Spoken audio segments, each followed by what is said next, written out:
the Safety Doc Podcast with author, radio host, and nationally recognized safety expert, Dr. David Perrodin. Join us each week as we discuss the best and most bizarre practices in safety preparation and crisis response. Follow Dr. Perrodin on Twitter at SafetyPhD. And remember, the truth will keep you safe.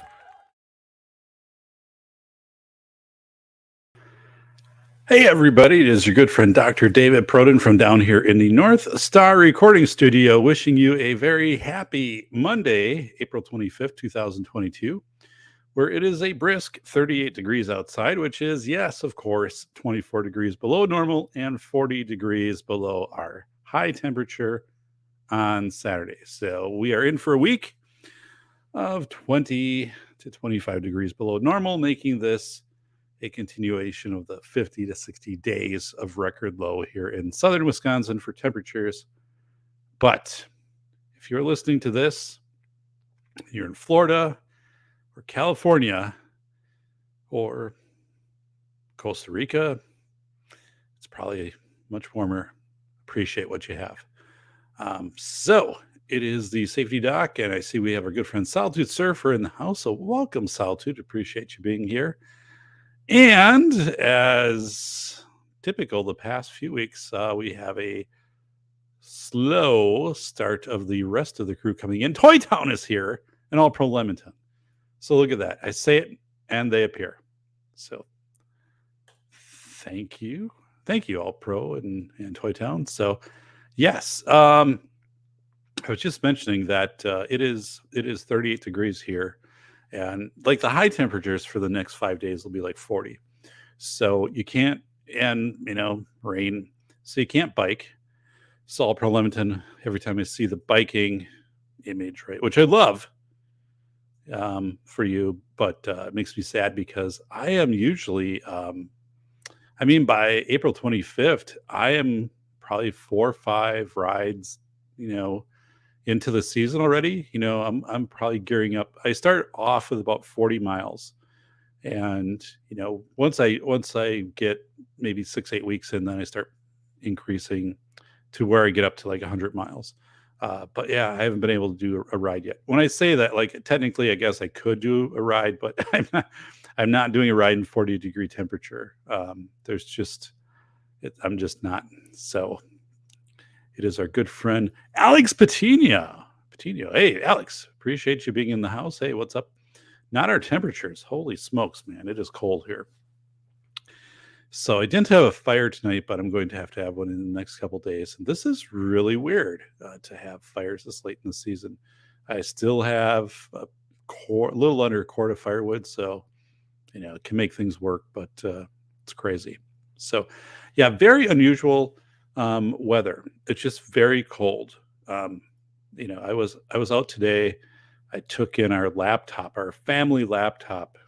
The battery is dying, and it also has Windows 7, so it needs to be updated to Windows 10. I don't know if it needs to be, but it's going to be. And we have an awesome tech place in town. So it's kind of a one-man operation, but this guy is phenomenal. And so he is doing that. And then the other big news down here in the studio is that my main CPU, which I had made in 2014, I sat down with the guy. It was a different place in our town, and we ordered like every single component for this, and then he built it. So it's pretty awesome. And the thing is, like, it has a DVD drive and all of the different ports for the card readers, right? So I don't want to, I'd replace the entire thing, but it does need, I'm starting to have some issues with RAM. I had a couple error codes come up with RAM, which is never a good thing. But again, I've had this 8 years, 3.3 gigahertz processor, Intel 7. So I'm running 32 gig of RAM. I can run 64. So I have 5 hard drives in this thing.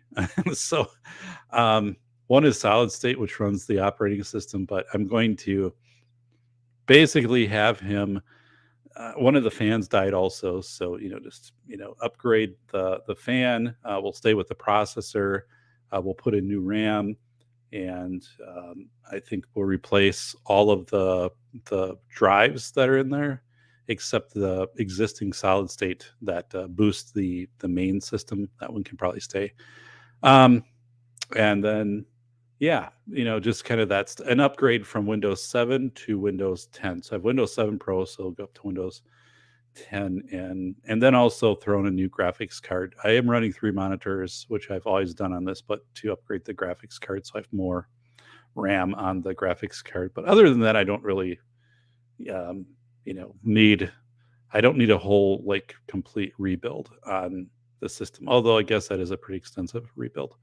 Um, so yeah, so we met today. I took the laptop down, and then I was talking about the desktop and said I will disconnect everything, but I'm using it right now.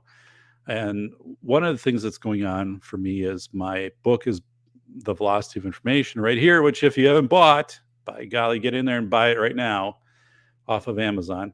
It has 3 reviews, although it's selling very well. And this isn't like an Amazon sold book. So if you look at Amazon and it's like 400 in sales, it's doing much better than that. It's just that it's so I can bring up how it's selling in Germany and England and stuff like that. So I know internationally the book is doing really, really well. Has already received 1 award. It's up for another significant award. So book is doing great. But it has 3 reviews in the US, which is just like, come on. I know a lot of you have read the book, and I sent out like a ton of books to people who were, mentioned in the book and contributed to interviews and so forth. And so like, get in there, get some reviews. I know it takes time to get through the book and just other things going on, but get in there and put a review up for The Velocity of Information. And the big thing with reviews is like, take a picture of the book, whether it's like the book next to a fire, like your fire pit or something like that, not in the fire pit, or the book like on a canoe, or the book like steering your car down a road or something like that, but that helps SEO. So anyway, I am listening right now, the professional narrator, and I cannot tell you who it is yet from TV, and just is awesome. Like, I'm so thrilled. And but until everything is done and everything is signed off, then I can announce and informally indicate. But he is working through this in the next like 5 to 6 days, and then it will be done. The book will be completely narrated. So I've been listening and then double checking against everything that he's reading and giving feedback on that. I mean, like, the guy's a ultra professional, right? So like, there might be 1 or 2 things like I'll note, but it's a thrill to listen to him narrate this book. And as we had the prep for it and conversation of how the book came to be and kind of the tone of the book. But so I'm thrilled with that.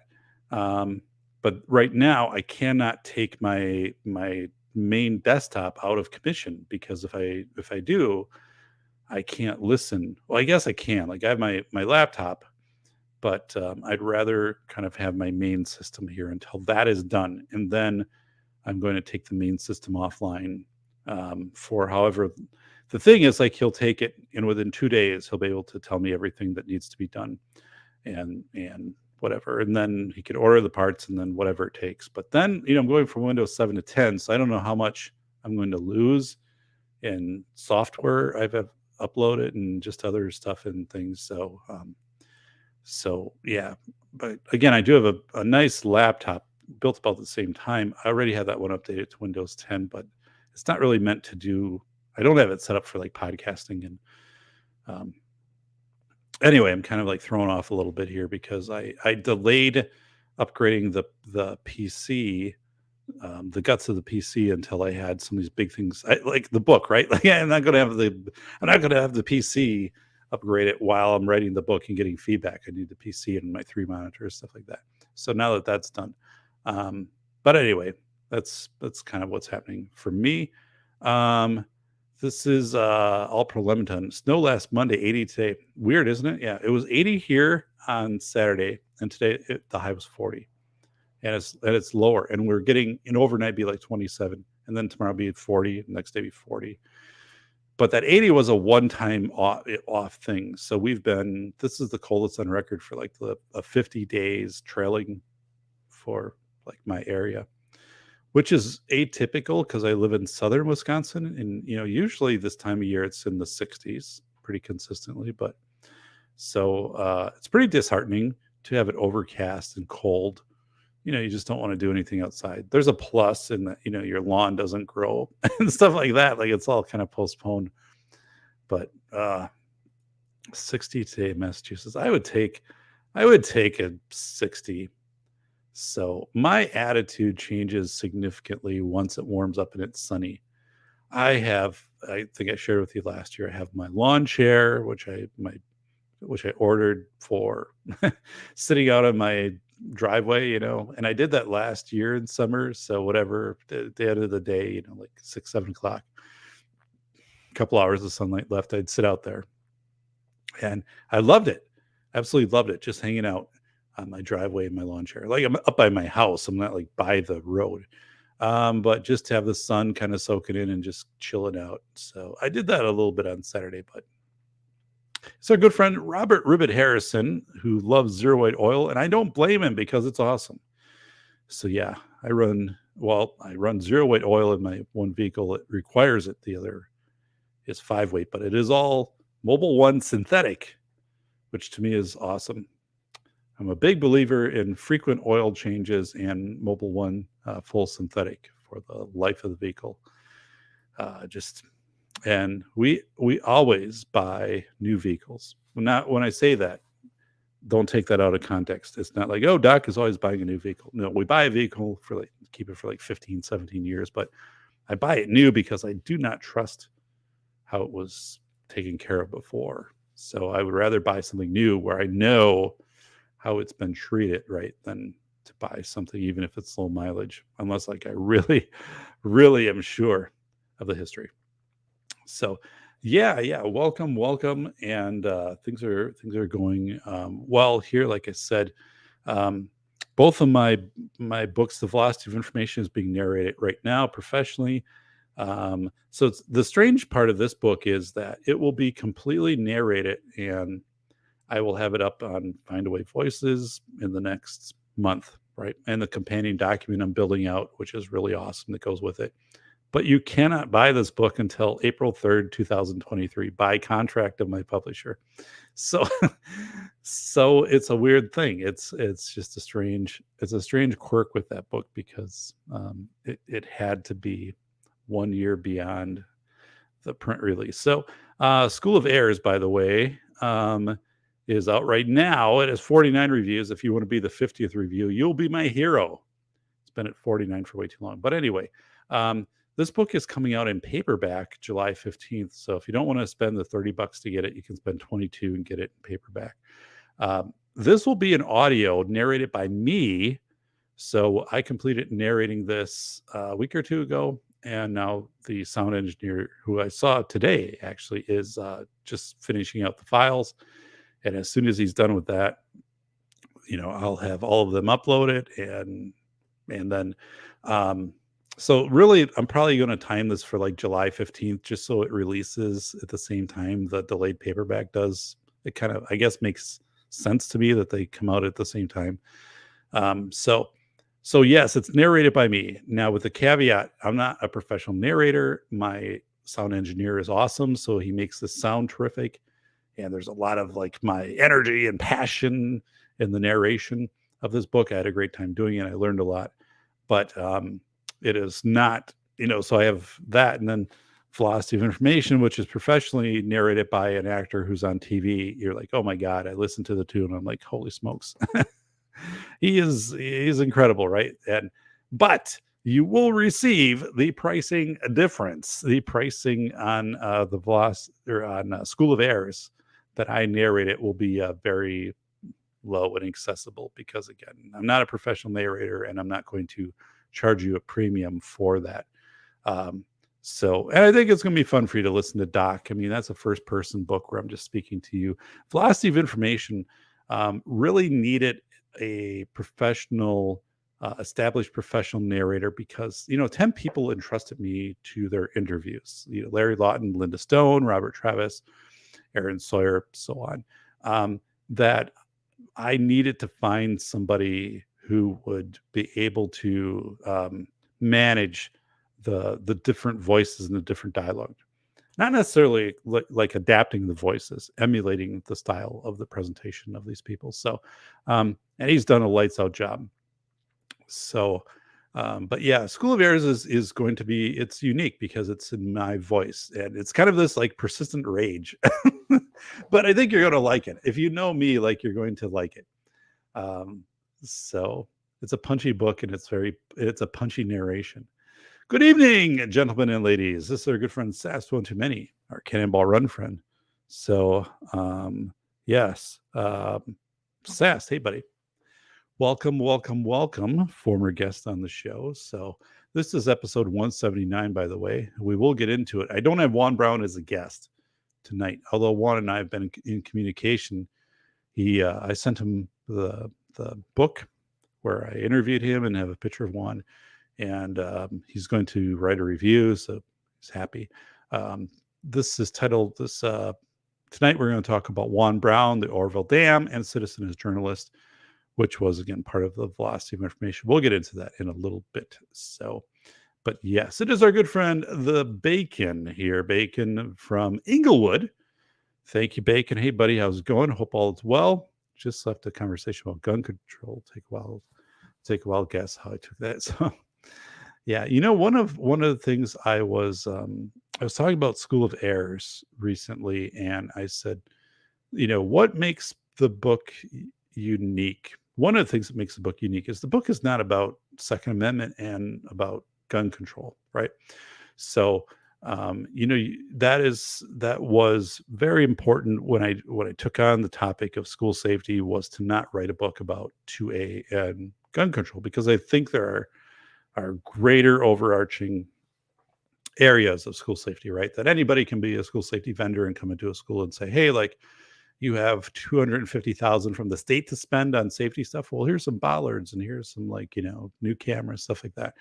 So I wanted to get into the system stuff. So that's where I think, School of Errors really stands out as being a book that doesn't drive people down the path that 99% of other books about school safety do, which is, right, Second Amendment and I don't know, weapons identification. It's just School of Errors is refreshing, right? It's a really good book.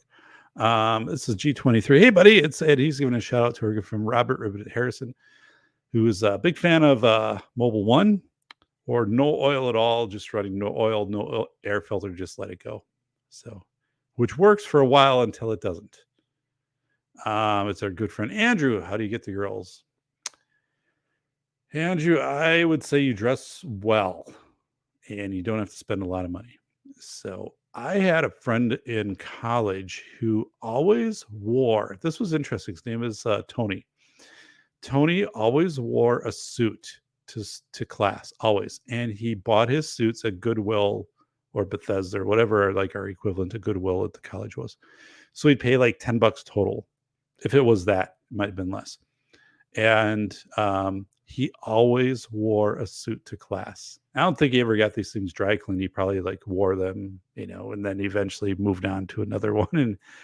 But back at that time, we're talking like 1992, 3, 4. These things were pretty abundant in Goodwill stores, because what happened? Like, people would probably die and the families would donate the clothing, and you'd have some pretty decent suits, and Tony'd be able to pick up a suit for $10. And that was just his thing. Like, he was always dressed in a suit, and that he shared that with me. He's like, I get all of these suits. Literally my wardrobe is like $100. And, if anything happens to it, then just move on to something else.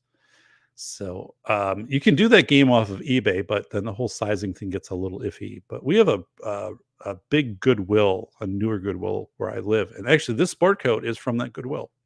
This sport coat was $7, I believe, total. So, yes. And I tried on a couple others that were pretty cool. I didn't get, but like, so $7. I wear this quite a bit. So I've worn it quite a bit. And yeah, it's BV Luminous. It's BV Luminous. Hey, buddy. G23 is Andrew. It's SAS. The thing about Florida, so many gun ads on the radio, plus AR every Sunday night. Yeah. But Florida's warm. The only thing, like, I would move to Florida, I believe, in an instant. If it was just up to me, I'd probably do like a panhandle, like a Valparaiso, Port St. Joe's type area for me. But I would do it like without hesitation. I do not mind heat and humidity. Actually, I embrace it. Like, those are my best days here. Like, I will bike if it's 90 degrees and humid. I adjust. It's Wisconsin, so you have to have some adjustment to it. But the thing is, like, snakes and alligators and the stuff like that, I'd have to be coached on. Like, you don't encounter those things up here. We don't have the poisonous snakes where I live, or alligators, or once in a while a bear. But otherwise, you're pretty safe. But interesting. When I win Powerball tonight, I'll wear a suit. You should, and then just like keep, promoting my book, and interview. Make a suit that has images of the book on it. You have enough money to do that. I would give you the image, Andrew. So you could do that. I forgot about this. So I think I told you guys this. Maybe not, but when I was growing up, we had a place up north on the lake. By the way, I didn't shave. My daughter's a dance rehearsal. We're going to be a dance rehearsal yesterday.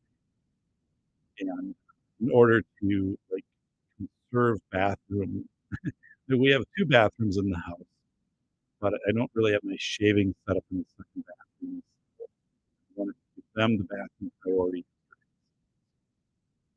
I'm letting this go for a little bit.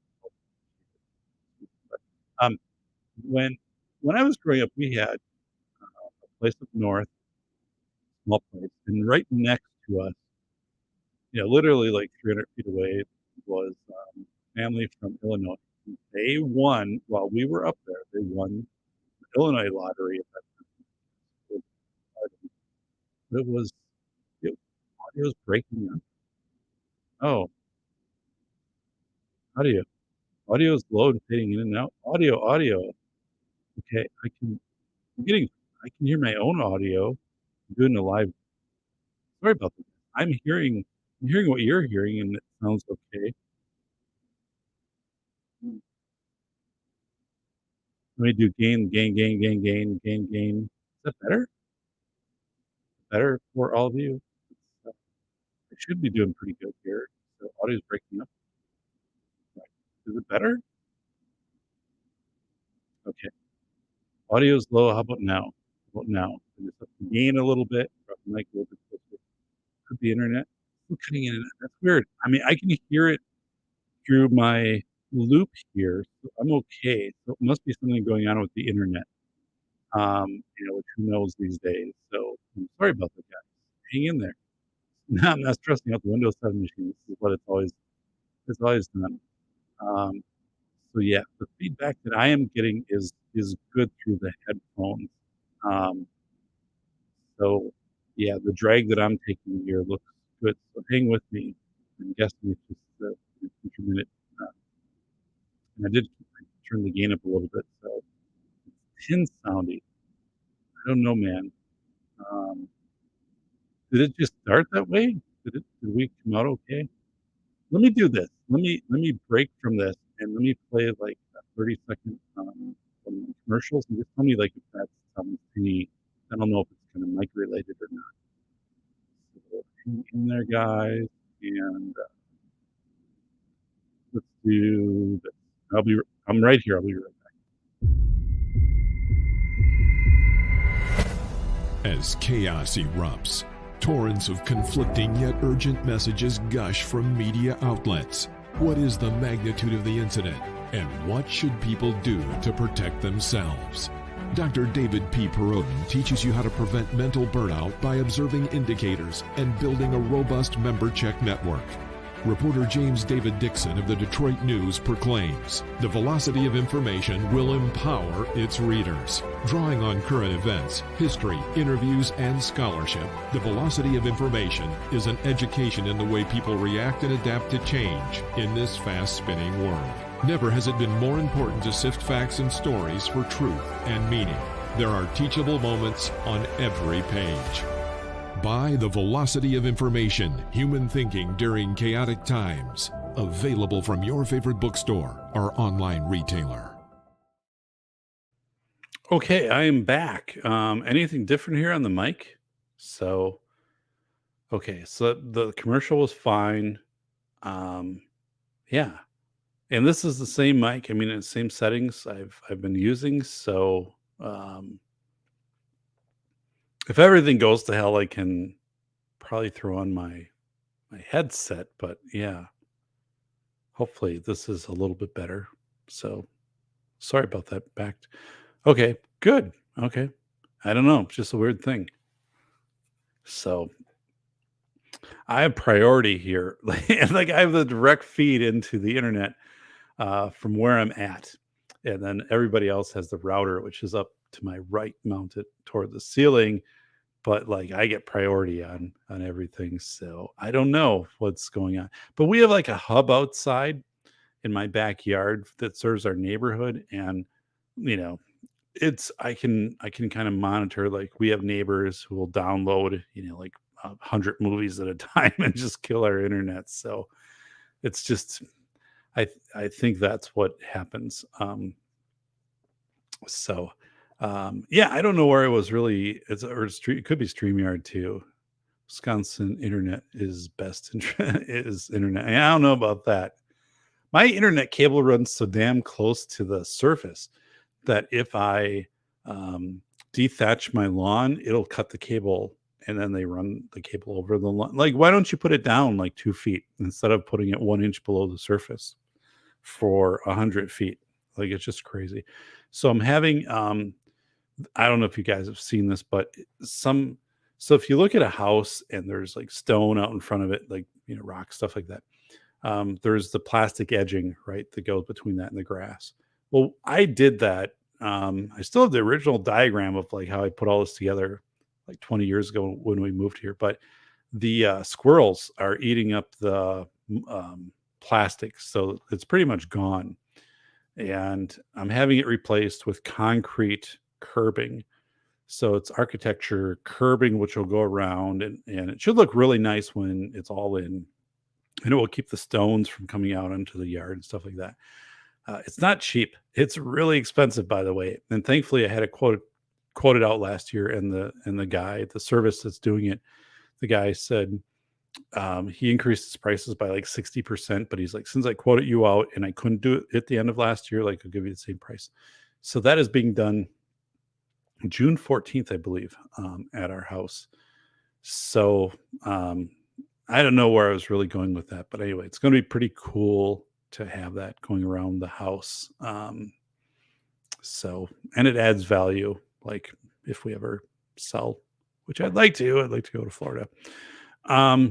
Commercial breaks today. So yeah, somebody needs to be the fourth review for the book.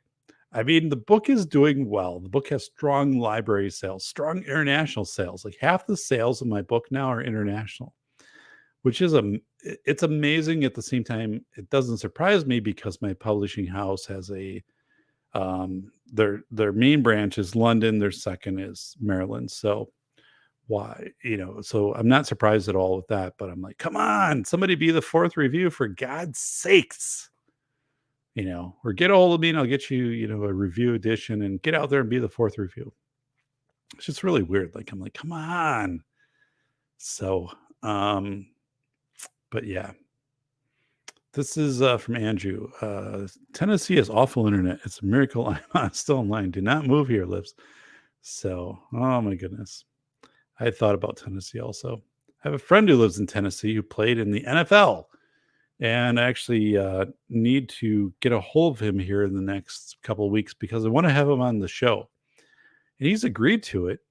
It's just that he played for the Titans. We've just never set it up. Just like Danny Woodburn agreed to be on the show, right? Mickey Abbott from Seinfeld. I never had him on. So like I need to get on my game a little bit and bring on, some of the big names who want to be on the show. And Larry Lawton, by the way, like invited me on his show, but he never gave me like a time. So I got to get back with Larry to be on his show. So there's a lot of big things going. Adam Carolla, I got a connection there. So might be on the Adam Carolla show. Um, Big things moving right now. But yeah. So when I have my friend who was in the NFL, who played for the Titans, we're going to talk about what it's like when you first get in the NFL, right? Like, well, he's been out of the league a little bit now, but it's the questions. Like he said things I never thought about before, and one of the things was they tell you like tell your parents, right, to immediately get the umbrella liability policy because people will trip on their sidewalk and try to sue them because they know you're now in the NFL, and have a big salary and stuff like that.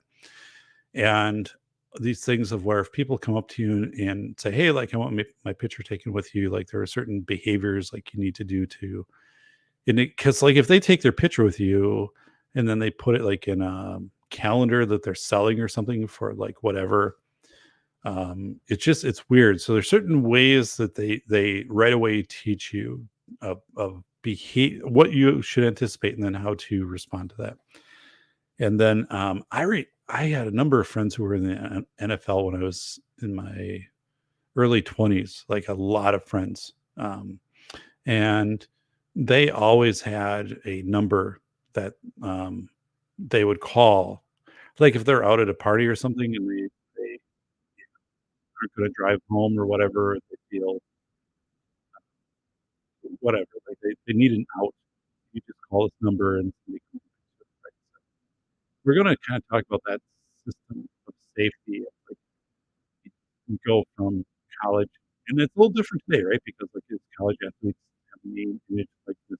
They're famous in college and make a lot of money. But go into the NFL and suddenly you make hundreds of thousands, millions of dollars. What that means for you. So yeah, I have my good friend on. So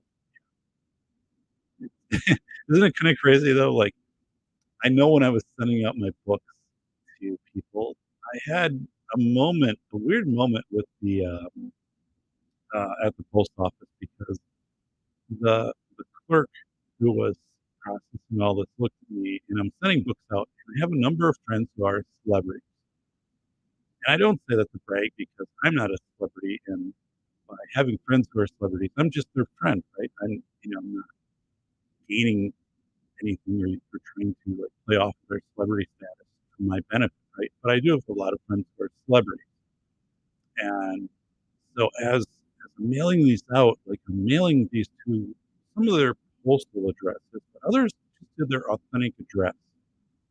And I remember like the postal intake person was looking, is this really like this person? Dude, like just process it and put it through, all right? Like, you know, don't, yeah, I can't talk about any of this.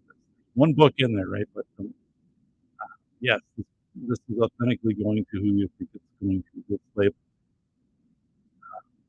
So it was kind of a weird moment. Not that I don't trust the post office or anything like that, but it is a little bit of it was a little bit weird. So audio, what the hell's going on with the mic? Jesus, sorry about this. So, all right, Andrew, sent every single refugee from California that moved up here since moved to Bristol. G23. I've been thinking about moving to Missouri, except the wife doesn't. Yeah, I'm in this spot here. I want to move to Florida. I want to move to northern Florida. I can't get my family on board. My oldest is kind of there, but which doesn't really matter that much because in 2 years to be in college. Um, but I do, like, I seriously do not want to live here any longer than I have to. I am, when you live in a cold weather climate and people leave for the winter, it's very obvious to know why they do that. It just sucks up here. So, I do not like it at all. Um, yeah, when I get the new system or the upgraded system, I might go with like a sound board type thing, and it's no longer a USB mic. Although, like, this mic is serving pretty well. Um, I think something's just going on with USB. Let me do this here is charter down. Is charter down near near me.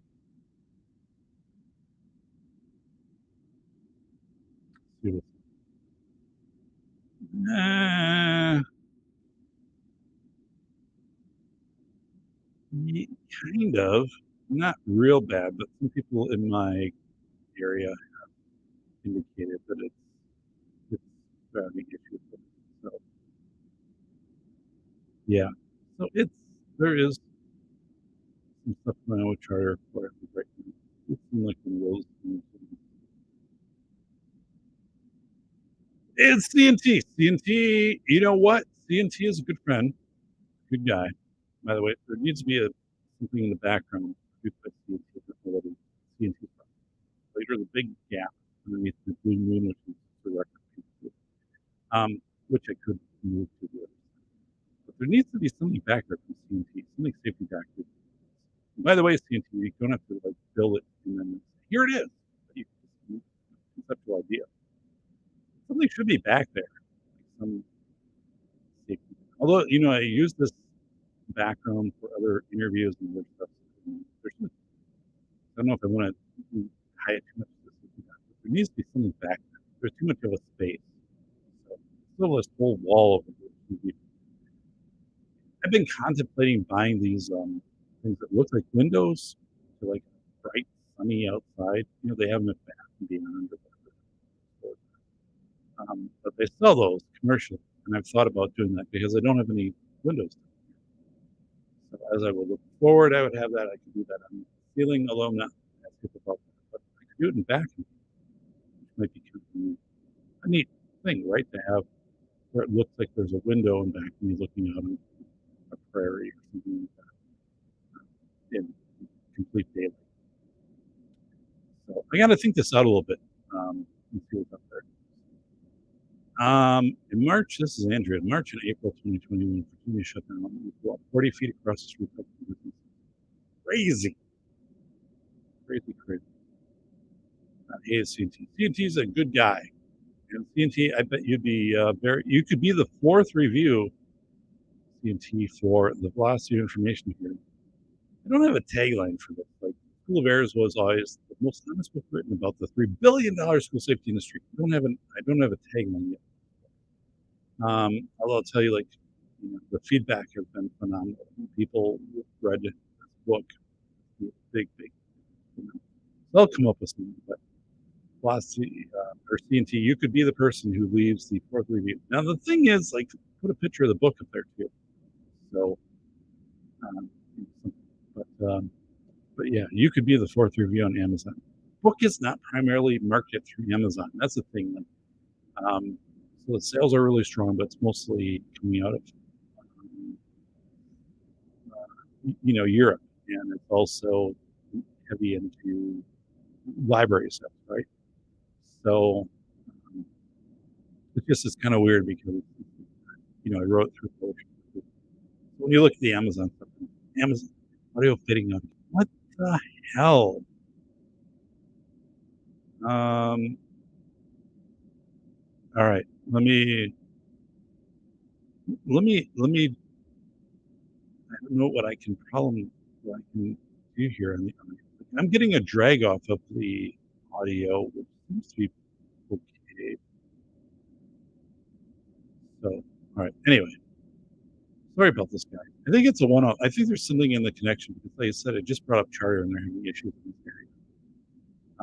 I haven't done anything with the mic, so you know, um, I don't think it's a mic issue going on. So is this better? Is this? I'm right here. So you can't get any closer to the dog than this. But I don't. Maybe I gotta mess with the game. But I think it should be pretty good. CT, what's up? How's it go, brother? How's it going? So, CT, you're thinking in the background. There's something you can produce it to be back here, which would be awesome. So, I know.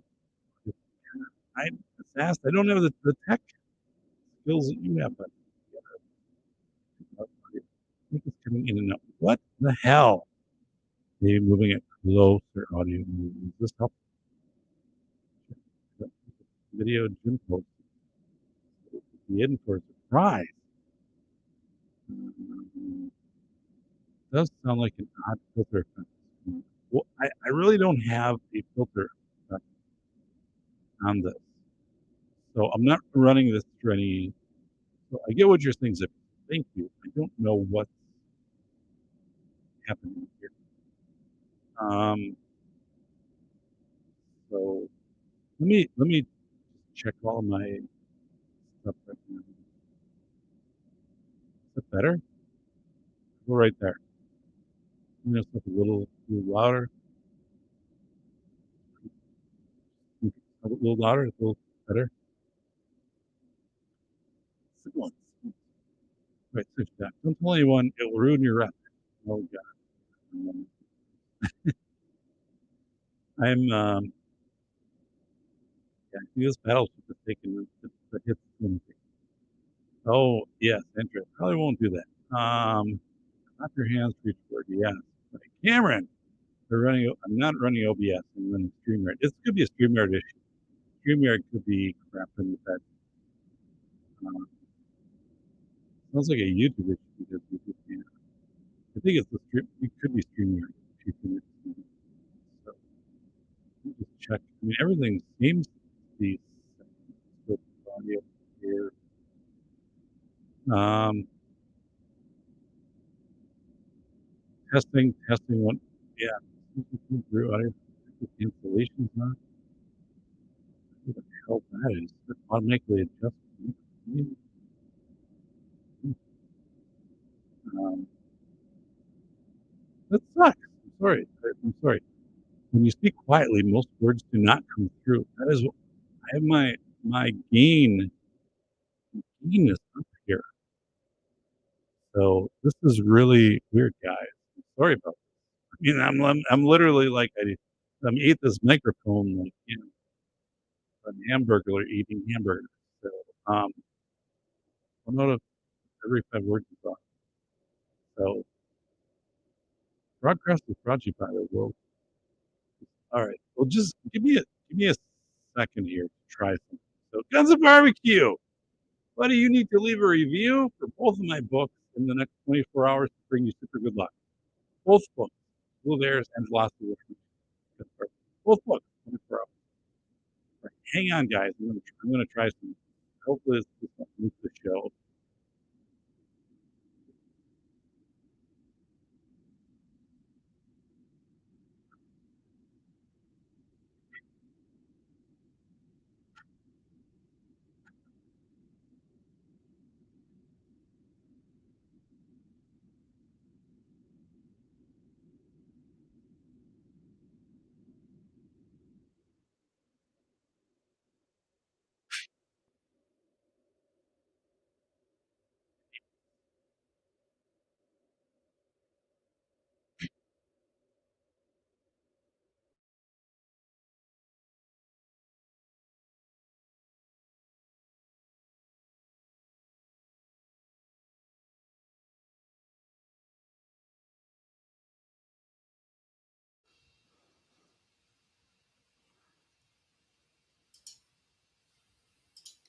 Testing 1, 2, 3.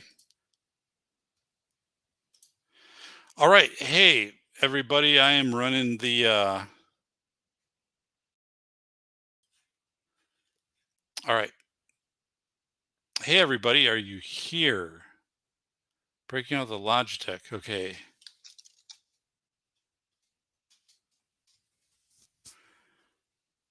Yeah, everybody, I am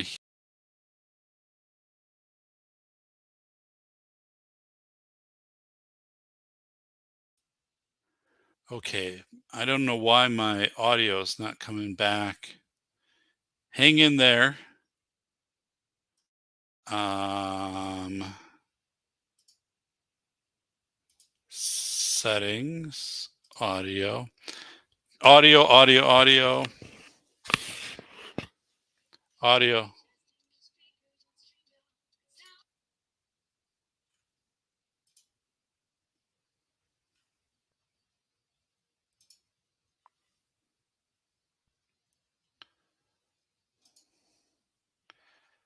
All right, camera is black screen.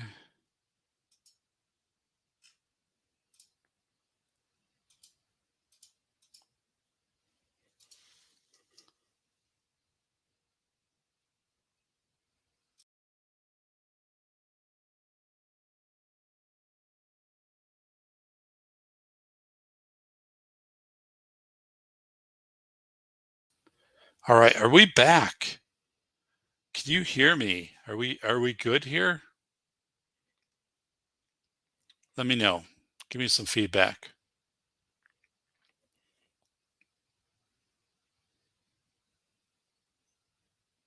5 times 5. Well, good. I can't get feedback from these headphones, so I don't know what's going on here. But good audio and camera, good. If you notice, I changed to my fireplace room with my piano in the back.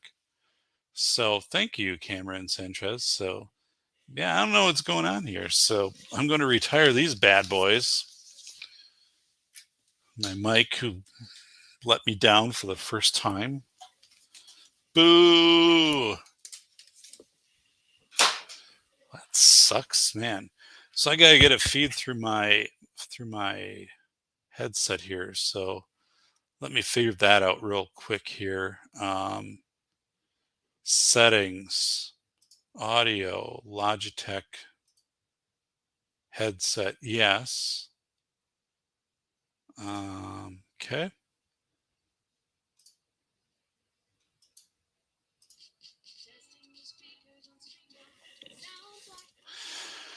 All right.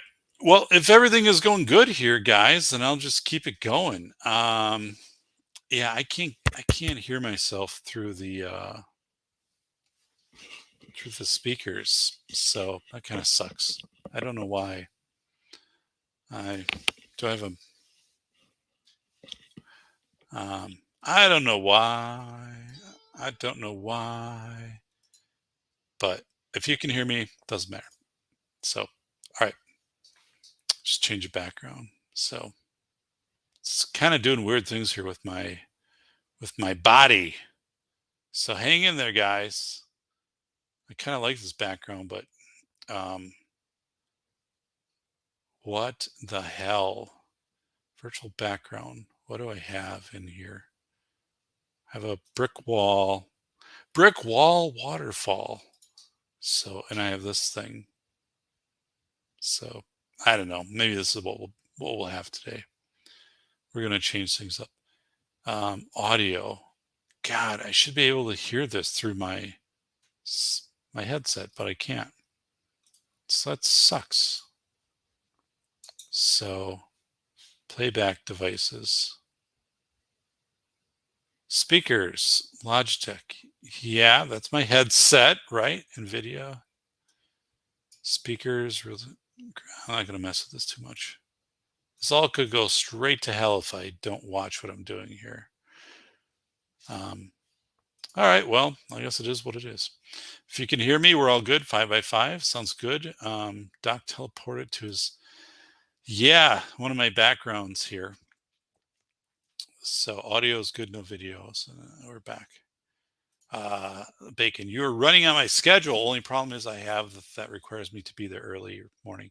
Actual day job, C&T. So I'm getting a haircut tomorrow. So I think it's at 11:30. So you won't be able to hear yourself with the headphones. Okay. All right. Maybe I can hear myself through the.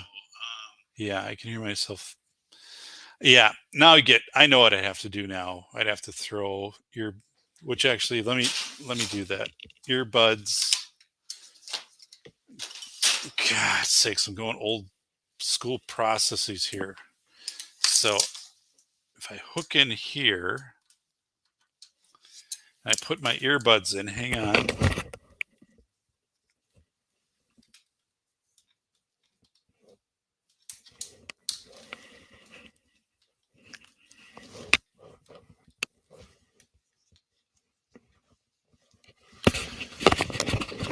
All right, and then over top, and then by God, it worked.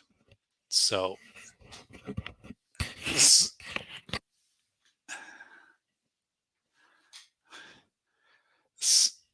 so yeah, so that's all good. So anyway, thank you. Still crystal clear. It's a good friend, SAS one too many. Thanks, CNT. Good. Okay, let's get back to the topic. Democrats need to stop moving into Tennessee.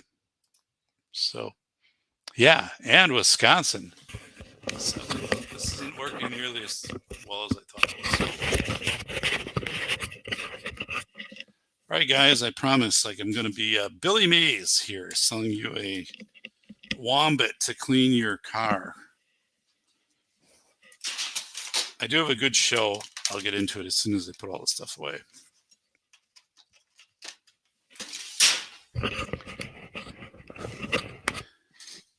All right.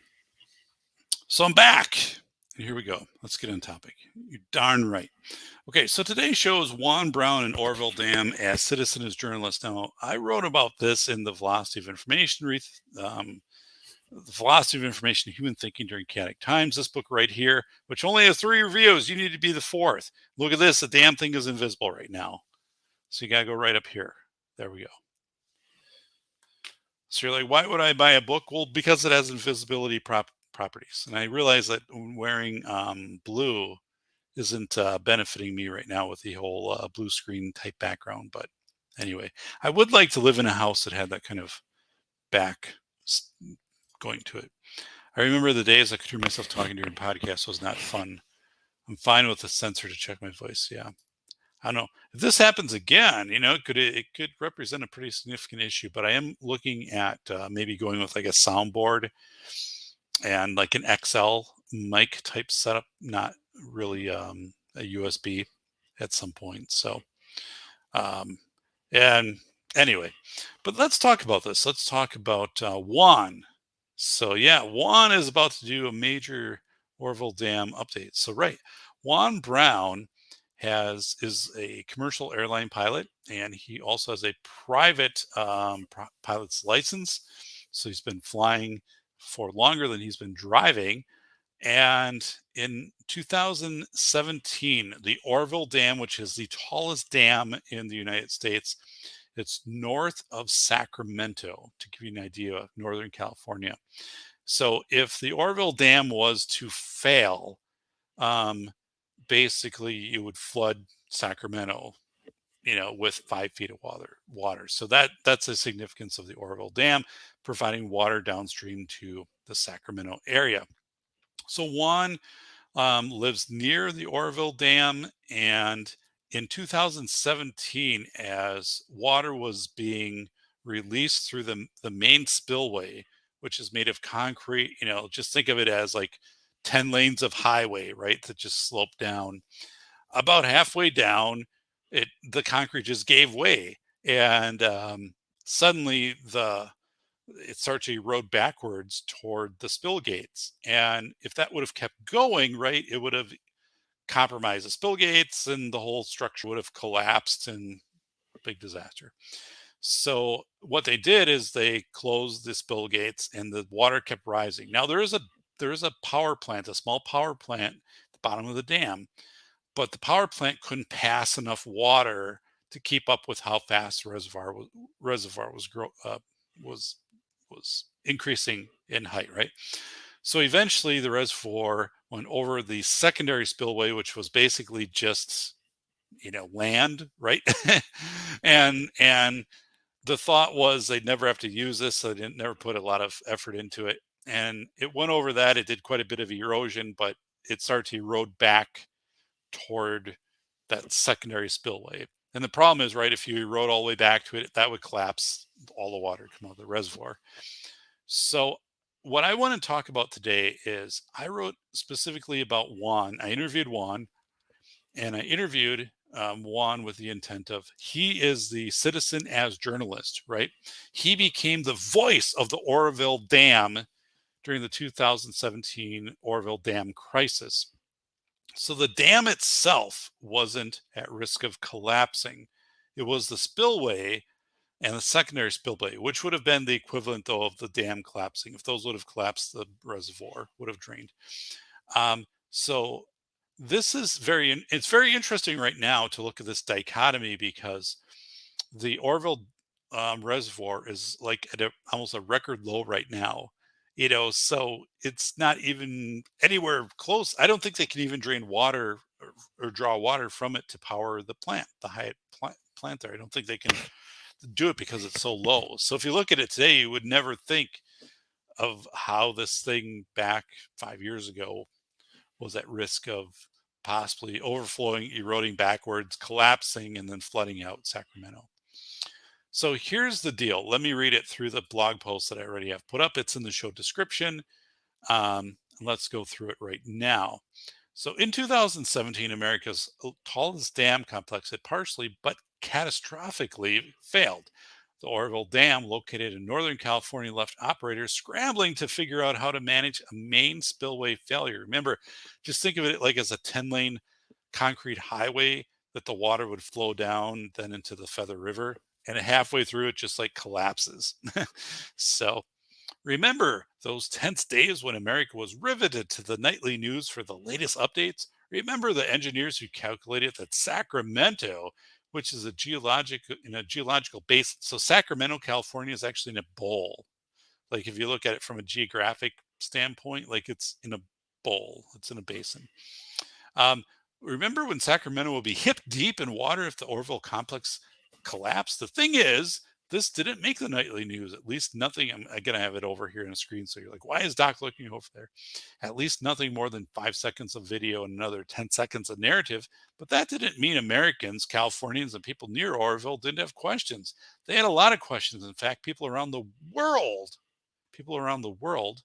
were thirsty for updates about Oroville. And they received them from Juan Browne. In this episode, Doc, who is me, discusses chapter 2 of my book, The Velocity of Information, who somebody will leave the 4th review for this book, even though it's half invisible. Now it's all visible. Face validity. So anyway, I'm going to read an excerpt from the book, which I will do. It's on pages 41 through 45. The Orville Dam. So the Orville Dam was completed in 1968. So it's a modern dam. This is modern engineering. The Orville Dam, it was a showpiece for the California State Water Project. It's located on the Feather River, again, north of Sacramento, east of the city of Oroville, and 70 miles north of Sacramento.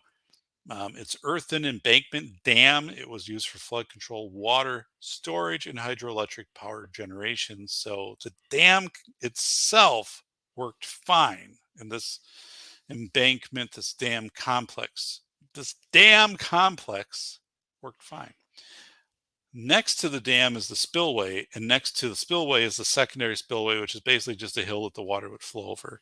Those failed.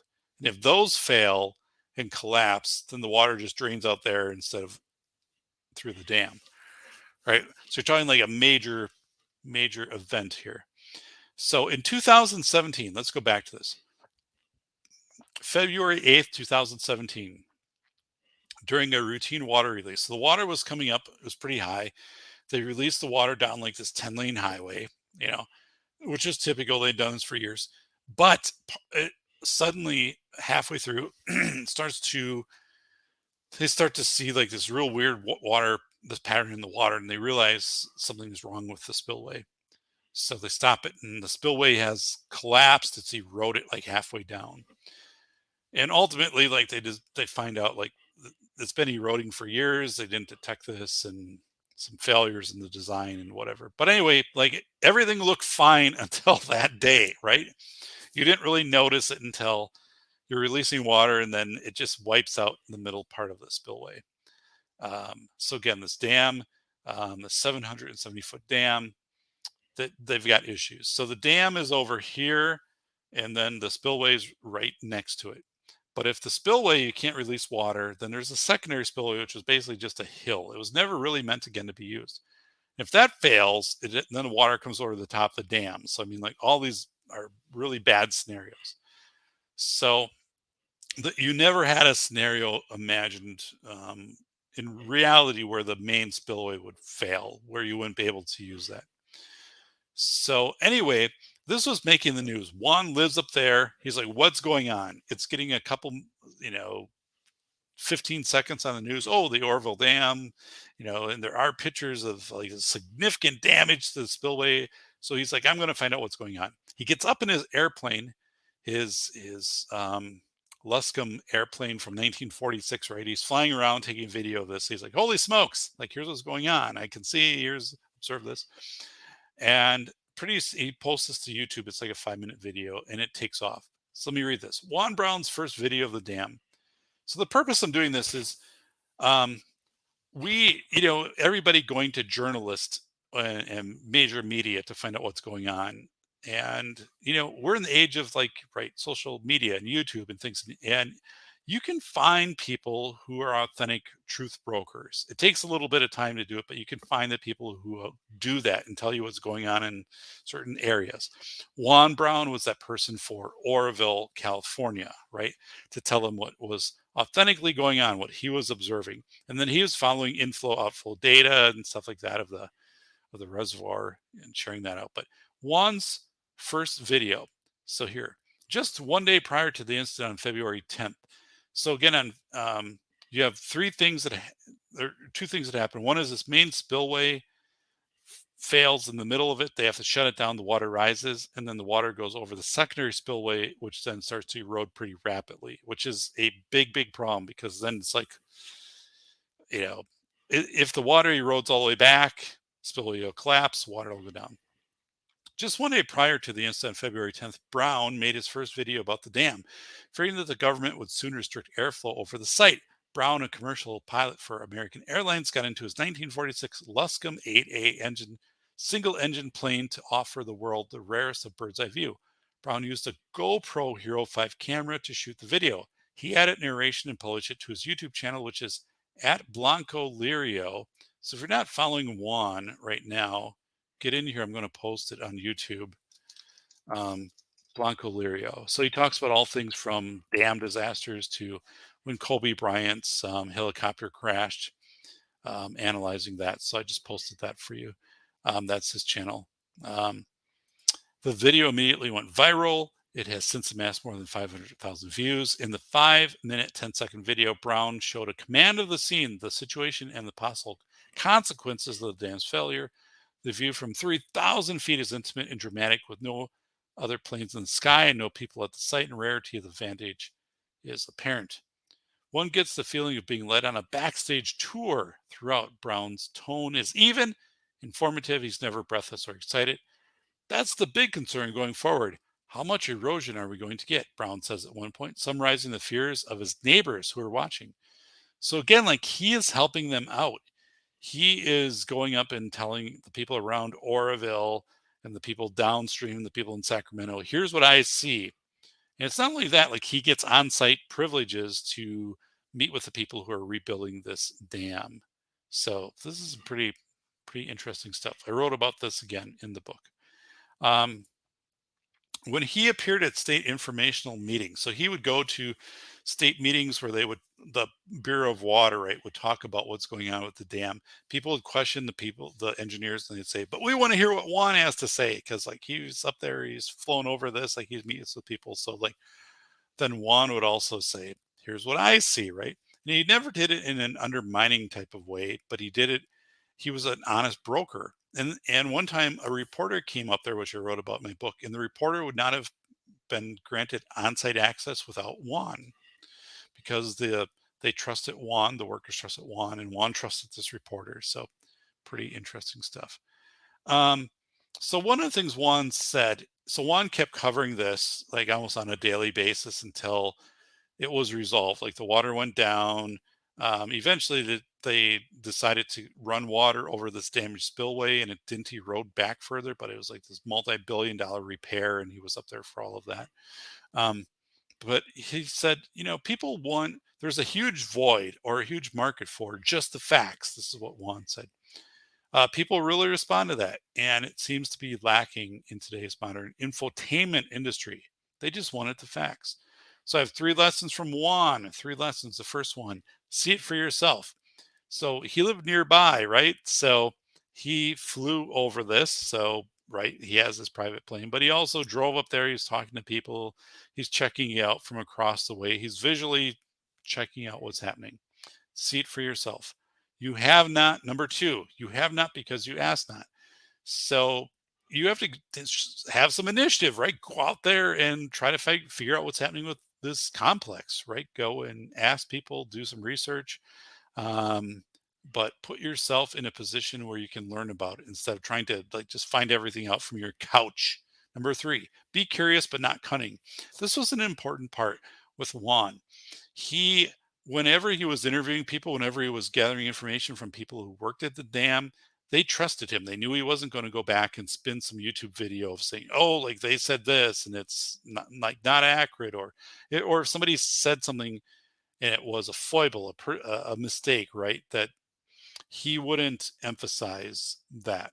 People, as he's just interviewing people who aren't used to being interviewed, um, he's not trying to get a gotcha moment, right? So that was another part of the genuine nature of Juan.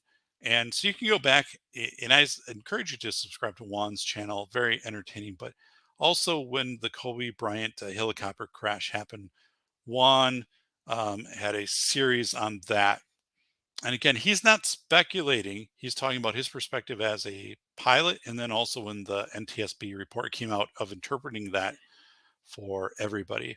So, yes, this is in my book, pages 41 through 45 in The Velocity of Information. So, yes, right here. All right, let's go and, all right, I just nuked our virtual backgrounds. So,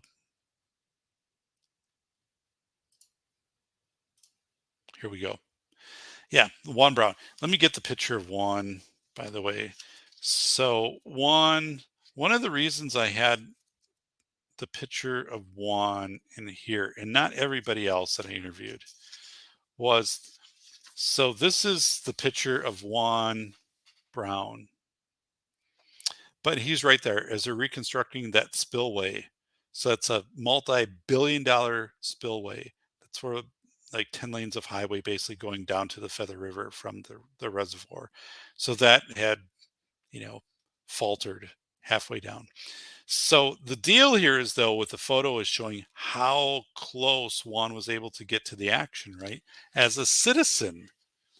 And the fact that, really most of us would be able to do that if we were persistent and genuine. We'd be able to get information. And Sassa saying Juan did not inject drama. He never did. And he actually made these, if you remember, like in some of his videos, he did these inflow outflow diagrams that he made in his basement or his house. And he showed those, and he was studying the data of how much water was coming in versus out, and then how much it would rise or how much it would go down. He also was talking about I think it was the Hyatt generating plant, which how much water could go through, and the fact that you could only put so much water through um, the power plant without flooding it, right? Like that, you couldn't just open that up. That wasn't an option. Um, so it was, yeah, very calm. So the point in the book is we have people out there who are citizen journalists, and you can be that. Andrew, you could be that. Bacon, you could be that. Sast, you could be that citizen journalist talking about something that is happening proximal to you, or that you have some expertise on, or can gain some expertise, or talk to people that have some expertise and giving some feedback on that. So I think that's probably like the future on future of conflict with Joe Dolio. That's why that channel has done so well in the last like 60 days, like with Russia and Ukraine. Kind of the same thing of citizen as journalists, like who they're accessing and stuff like that. So, but the thing is, right, you do not necessarily need to plug into the mainstream media. The mainstream media had this as a 15-second story at night. It was a little bit in the Sacramento Bee, but they never got into it as Juan did. And Juan was talking about here's roller compacted concrete and why you use it, and the engineers, and here's their challenges for this. And people tuned in from all over the world to get an understanding on this. But I think Juan did more to put people at ease and then also to hold people accountable, which maybe wasn't his purpose. Like that wasn't why he went up there, but because people were really tuned into the site, what Juan was doing, they knew the questions to ask of the Bureau of Water Management, and but Juan is a truth broker, right? And anybody could really be a Juan on certain topics if you wanted to choose to do that, right? And as Juan said, like his channel was pretty typical before all of this happened. He was doing like a Mardi Gras parade or out on his motorcycle or some flying stuff. I mean, he wasn't this big YouTube sensation that he is now. It happened kind of from the Orville Dam. So yeah, really interesting. So are there rice farmers downstream? I didn't know that. So mainstream media has become lamestream, not worth my time. Yeah. And I'm with you, Spambot Fodder. I'm completely with you.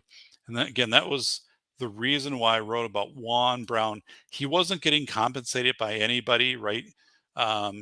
He's going up, he's disseminating factual information. He's not modifying video that he's taking. These videos are, short to the point, but he's doing this for like his neighbors and the people around them, people downstream of Oroville, of like, this is what's actually happening. This is what you need to prepare for. This is what it looks like. This is the 15 seconds you might have received off of the Sacramento news tonight, but I just flew over this and here's the video, right?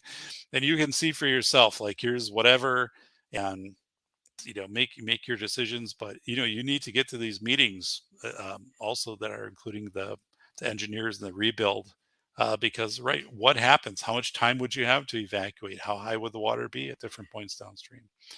So yeah, great chapter. Juan Browne. Juan was terrific to interview. Yeah, we touched base maybe a week or two ago on this too. I sent a book out to him that was a signed book. So I was glad to do that for Juan. So yeah. Sastus Bacon is saying, Sass went to me, there's enough water to run rice farms in California. I'm from there. Hard to believe. Yeah, that's the first time I'd ever heard that. So, but right now, the Oroville Reservoir is approaching like a record low. So really strange, right? To think 5 years ago, it was overtopping the secondary spillway, and the whole complex could have just collapsed, right? And now it's significantly lower, to the point where they can't generate power because it's below the inlets for the generating station. And so yeah, if you looked at it today, you'd have a hard time thinking, oh, 5 years ago, like this basically was overflowing. Really weird. Heath, what's up, Safety Doc and all? Hey, buddy. So I'm using the headset today because there were issues apparently with the mic. So I don't know. There's some things going on with the desktop unit though. Like I do have one of my RAM cards is failing, so I've been getting some codes on that. So I'm not sure. Like we're very, very close here to a major rebuild of the system, which will happen in the next few months. And then I think will be significantly different. And I'm very interested in learning and getting a basic soundboard where I can do an XLR, mic setup and not a USB, and kind of do a different setup here. So I have some of those things in mind, which will probably all come to fruition. So, but yeah, so I think I'm up to date here. Anything else happening on the chat? Um, so uh, yeah, Heath is here. So it's Safety Doc said Juan is a cool dude. Juan is very, very cool dude. Yes, he's an airline pilot with American Airlines, I believe, um, for a number of years. And then, of course, he's had his private plane. He was able to fly a plane before he was able to drive. So just how long he's been doing that. So yeah, you'd be surprised what they grow in California. This is SASS. The Feather River feeds rice farms. I didn't know that. So the Feather River gets fed by the Oroville Reservoir. So the Feather River would have flooded significantly, flooded somewhat during this time because they had to release a lot of water, even though the spillway was damaged. But the Feather River. So if you look on a map, right, Sacramento, and then you follow to Oroville, you'll follow the Feather River, and you can kind of get an idea of what was happening. But I thought what was also fascinating on this story is I was watching it in real time. Like I had friends who lived in that area who made me aware of the Orville Dam, and then I was following Juan's channel, and I was just surprised like the national media didn't have this on, like David Muir and ABC News breaking tonight, the Orville Dam. It was a very much passing story at a national level. And even in California, like Sacramento Bee had very flighty coverage of it. And it's like, whoa, that was very, very, very much could have in one day could have become a disaster, right? Had that spillway collapsed and the Oroville Reservoir drains, you would have had flooding all the way down, including Sacramento. It would have been major, and it got literally 15 seconds of airtime, a couple news stories, and it was very precarious for months until they got this figured out how to temporarily kind of shore it up and then to do like this multi-billion-dollar fix on it. So just strange. So Juan was covering the economic impact of the dam failure. Yeah, Juan was so comprehensive. He's just naturally as a journalist, he just has such a great knack for that. The bee, California bee, wanted to know about the green spot. So you're right. So the Sacramento Bee was focused. So it's an earthen dam, and now the dam itself, again. So think of the dam as being on the right side as I'm looking at you. The dam is over here, and then it's 770 feet tall, and at the bottom is a power plant. So they can let only so much water through. It's not a very big power plant. It's not like Hoover Dam, where it has a small generating power plant bottom. And it's earthen dam, and on the backside of this dam there was an area that was usually green. So some of the news was featuring this and saying water must be leaking through this earthen structure and causing this area to be green. And the reality is it had always been green. Like there were pictures going back to 68 when the dam was finished and forward. And there was always kind of this green spot, this earthen dam. It's just the way that it was. Not a big deal. And the dam itself was intact. There was no risk of the dam failing. And there had not been a risk in the past. Next to the dam, so the dam is right here. Next to the dam is this big spillway. Think of this 10-lane concrete interstate, which would flow down to the Feather River. Halfway down, that fell apart, right? It had been eroding underneath subtly. Nobody detected it, and suddenly it just like collapsed, right? And the thought was you could erode back up until the spill gates, and if that happened, the spill gates could collapse, and obviously all the water would drain out over there, but not over where the actual earthen dam was and the power plant. Like that was okay. The spill, and then you had the secondary spillway, which is basically just a hill, right? And the thought was it would probably never be used. So it was just like all dirt and trees and stuff. So when the water went down, it quickly eroded back and that would have not held up. So that quickly they realized we could only do that like one time, and now we have to go back, and they released water through that main spillway, and it did hold up. Like, it didn't erode back further because I mean it was mostly rock and stuff like that, and they dropped big bags of rocks into there to kind of get them through the season. And there's a rainy season, then a dry season, and once they got through, they were able to make the repairs. But a multi-billion-dollar project again.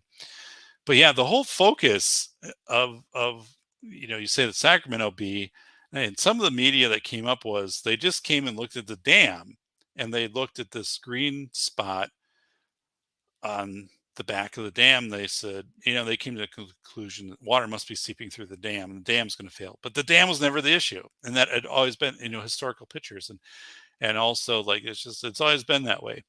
It was the spillway which was the issue, right? So, and ultimately, water would have never overtopped the dam because the dam was taller than the first spillway and the second spillway, so the water would have gone over those spillways. But that became the issue, right? So that's where you get Juan Browne coming in of saying, yeah, this is the dam, and there is this green spot which has been there, but none of this is an issue. This is completely intact. Like, and everybody here says this is intact. And I've lived here, like once, like I've lived here, I fly over all the time. This is not unusual. This is the way this is. But that's where the media went, right? The media was saying, right here, the dam has a problem. Why would it be green if water wasn't coming through? It doesn't make any sense. It's like, I don't know. It's because there's been grass or whatever, plants or whatever on that side, and when it rains or whatever, it just is. But the integrity of the dam, the earthen dam itself, was fine.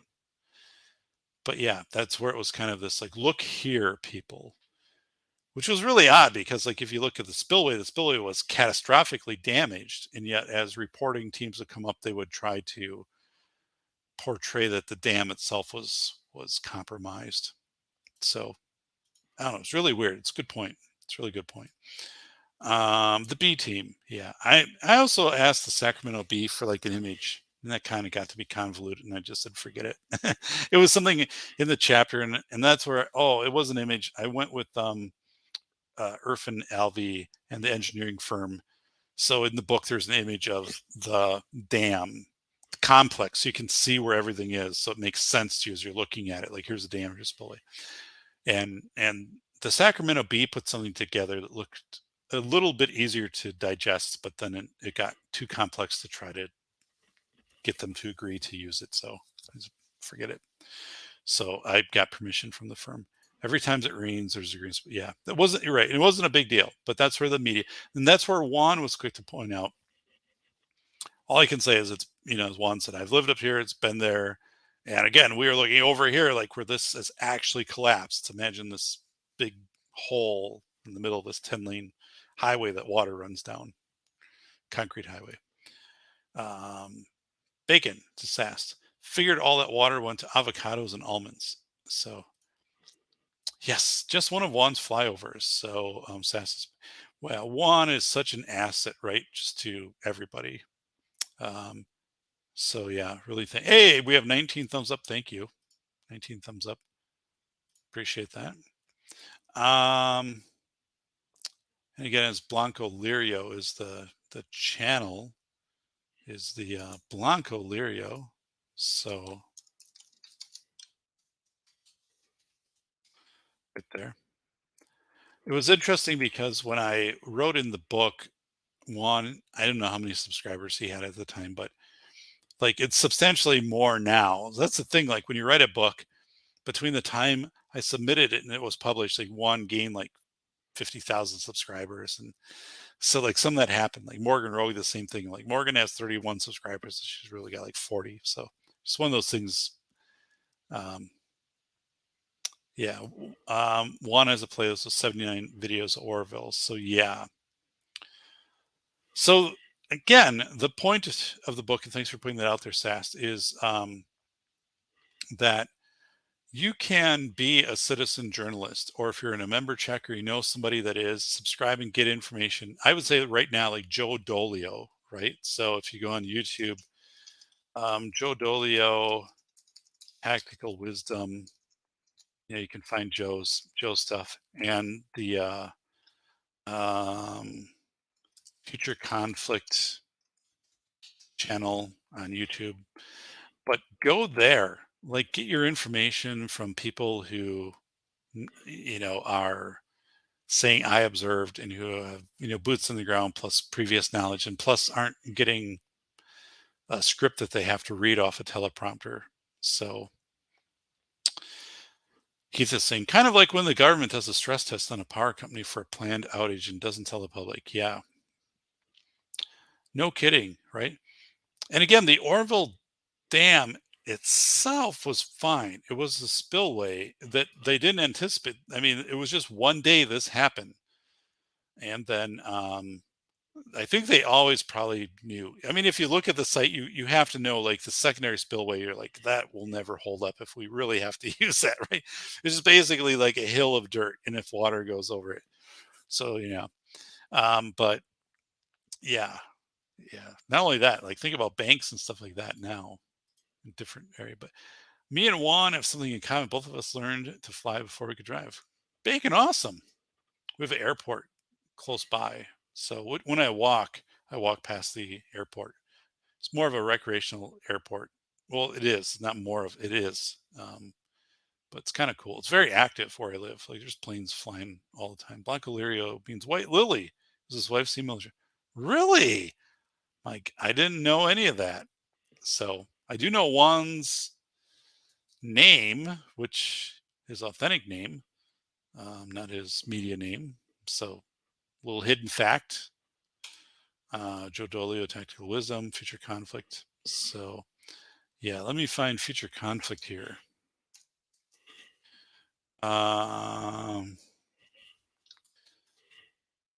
Council, jeez, Council on Future Conflict. Let's try this out. Yeah. All right. So I think I found him here. I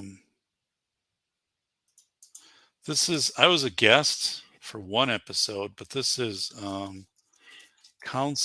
this is Future Conflict. So they've rebranded a little bit, consolidated. Basically every day they are doing a YouTube show. Oh, I see Bacon already beat me to it, on what's happening in Ukraine, right? And from people who are there, from Joe and Joe's a member of this, but they're authentically telling you about the landscape. They're telling you, here's areas where we anticipate things are going to happen. Here's what authentically is happening, right? There's actually one of the fascinating parts of a show a couple days ago is I don't know, Maripol, or one of the areas has a lot of tunnels underneath, and they said, really, like, people could be in these tunnels like guerrilla fighting for years. It could be like a Vietnam, to think this is going to end in a couple days or weeks is not just real. It's not realistic. So they lay out all of this for you. But yeah, definitely check that out. So Joe Dolio, and Joe Dolio has Tactical Wisdom series, and now is doing additional his YouTube channel for Tactical Wisdom is doing videos on different specific events not related to this. But yeah, he's really come into his own in his book series and his media in the last 2 years, which is great. Really happy for him. So yeah, it's been, yeah, it's happening pretty fast for Joe. I interviewed Joe in my book, The Velocity of Information. I have 2 chapters. One is Finding Indicators with Joe Dolio, and one is Building a Member Check. And as I joked, I said, I don't know how many times Joe's name appeared in the book, but it was something like 48 times. And like 19% of the pages, there's one reference to something from Joe. He's very strongly represented in the book, which is a very good strength. Hey, it is our good friend DLD After Dark. I'm using the headset because I had problems with the main mic setup today. So yeah, but apparently this is doing the job. I don't use this this headset often. This is the headset I use when I do consulting. Um, just because I need the keyboard easily accessible in front of me, and I can't have the mic and stuff like that. Um, but the headset gets a little tight after a while. But yeah, so DLD, buddy. Hope all is well. Salty is good if you can get past the language. Absolutely. What up, Dark? What up, Heath? That's a good friend. Here's the personal channel, Joe Dolio. So right, Joe Dolio. Yes, yeah, you're right. Joe's a truth broker and a tactical wisdom series for his books, for his blog posts. Now he's starting a video series also. So he's really coming into his own with the tactical wisdom kind of branding, which he has the knowledge and credentials to back up. So again, really happy for Joe. So dude, I feel for you, my freaking 100. I have a Blue Yeti, and everything was fine up until tonight. So I'll have to see. Um, I I've had my Yeti for maybe like 5 years, and it's been good. But I do know that with Yetis, like that, there'll be a point when it just is done. And I am close to upgrading my PC here, and then I might do a soundboard, a very basic soundboard, mostly kind of more not for podcasting, but for the consulting stuff that I do, and then do a XLR mic that would come down, and then I'd be able to. It wouldn't be USB, right? So be a little better quality. Like this is a USB headset, and then kind of work from there. So I don't have anyone around me like I can say like, hey, can you help me out with this, buddy? Like there's nobody I know close to me who does this stuff. So I got to figure this out kind of on my own. But I am thinking about doing a USB or not a USB, an XLR mic setup. Actually, I've got a really nice Zoom that I've barely used, and I might be able to just interface the Zoom, and it has XLR jacks in it, and use my Zoom for that. So, but yeah, I don't know. So we'll see. Jabra is the best. So hey, it's our good friend CNT's back. It's our good friend DLD. And DLD, I don't know where you're at. You haven't communicated to me, but as I said, Pedro is still looking for number 50. That's code for Little Orphan Annie here for Ovaltine. Pedro is looking for number 50. Pedro. So, yes, Pedro. Makes me grateful. $20 art Kempo mic still works. So yeah, I don't want to say anything. I think it's just gonna be a one-off. Like maybe I'll just have to unplug it, and it's been pretty reliable. Like it's the same mic Aaron Clary has. So I think Aaron got this mic after I did his Blue Yeti. But I would like to go to an XLR setup, and I'd like to go to a soundboard. So I could make kind of adjustments in the moment.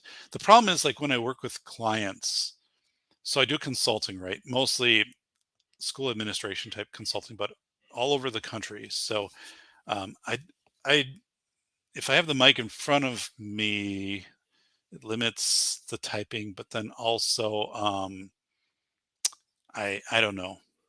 I think if I had an XLR setup, I could monitor the volume a little bit, and although it's never really been a problem with people I've consulted with for the most part. This headset's like $20. It's a Logitech. I've used this headset like probably crazy, when you can consult, because I don't use that setup. I'm always using the headset. So gets tight on the ears though. So but yeah, this is not an expensive headset. I had a nicer headset I paid like a couple $100 for, and I like this one actually better. So for what you really need it for, and things like that, people don't get into it that much. But yeah. So anyway, Juan Browne, check out Juan Browne. The blog post is already up for the show, or the description is the blog post. The blog post will be out probably tomorrow. So anyway, so I gave you guys some updates, and what do you want updates from the doc on? Anything you want me to answer specifically? So one of the shows I'm thinking about doing, and I'm watching the chat here, is bringing on Flying Rich again, and specifically asking Flying Rich, like, we would work ahead of time on a shared Google Doc of what during a disaster, what would be the benefit of a 3D printer that you would drop in with, plenty of filament, right? Um, into a place that's had a wildfire and a community's been burned down, or a hurricane or an earthquake or whatever it is, flood. If you could bring in a 3D printer, um, what would be like 10 things that printer could benefit, and you had its own power source, right? So, um, last time we talked about this and we were just kind of speculating, and Rich said like a geodesic dome, right? For either shelter or to put goods in. You could have the printer do that. There are some things like a spork type thing, right? A utensil, which sounds kind of crazy, but right, like if you had to source all of these things individually and bring them into an area, you have to get that box of sporks or whatever. Versus if you can just print off something that you could wash and use over again for 5 days or 10 days or whatever. Um, Catheters are a big thing in like hurricane devastated areas of being able to get catheters, and you can 3D print catheters. So um, I want to make a list of like at least 10 items, if not more, of realistic things that in 24 hours, if you had a 3D printer brought in, what would be the things that could be produced that would benefit people in that setting, right? And the thought is that, right, you could bring in sporks, but if you have the 3D printer, or catheters are actually hard to source into these areas, right? um, I've learned that from people in the disability community. So, like, what would be 10 things or 15 things that immediately you'd have code for? You could open source and whatever, and these you'd have filament, and you literally drop it in a pod, and there you are, and you can start printing these things. And I think that's an awesome question, and I think there could be things that we're not even thinking about. But I also think this will happen in the next 2 years. You will have these emergency deployment 3D printer setups into ravaged areas. And their purpose will be really to get you through that moment they're there for plus like 20 to 30 days. And then after that, resources, other things would be there. But they're really like first line, like what would absolutely benefit people in the moment, or the systems in the moment that have been disrupted. What would absolutely be critical? So I think that's exciting.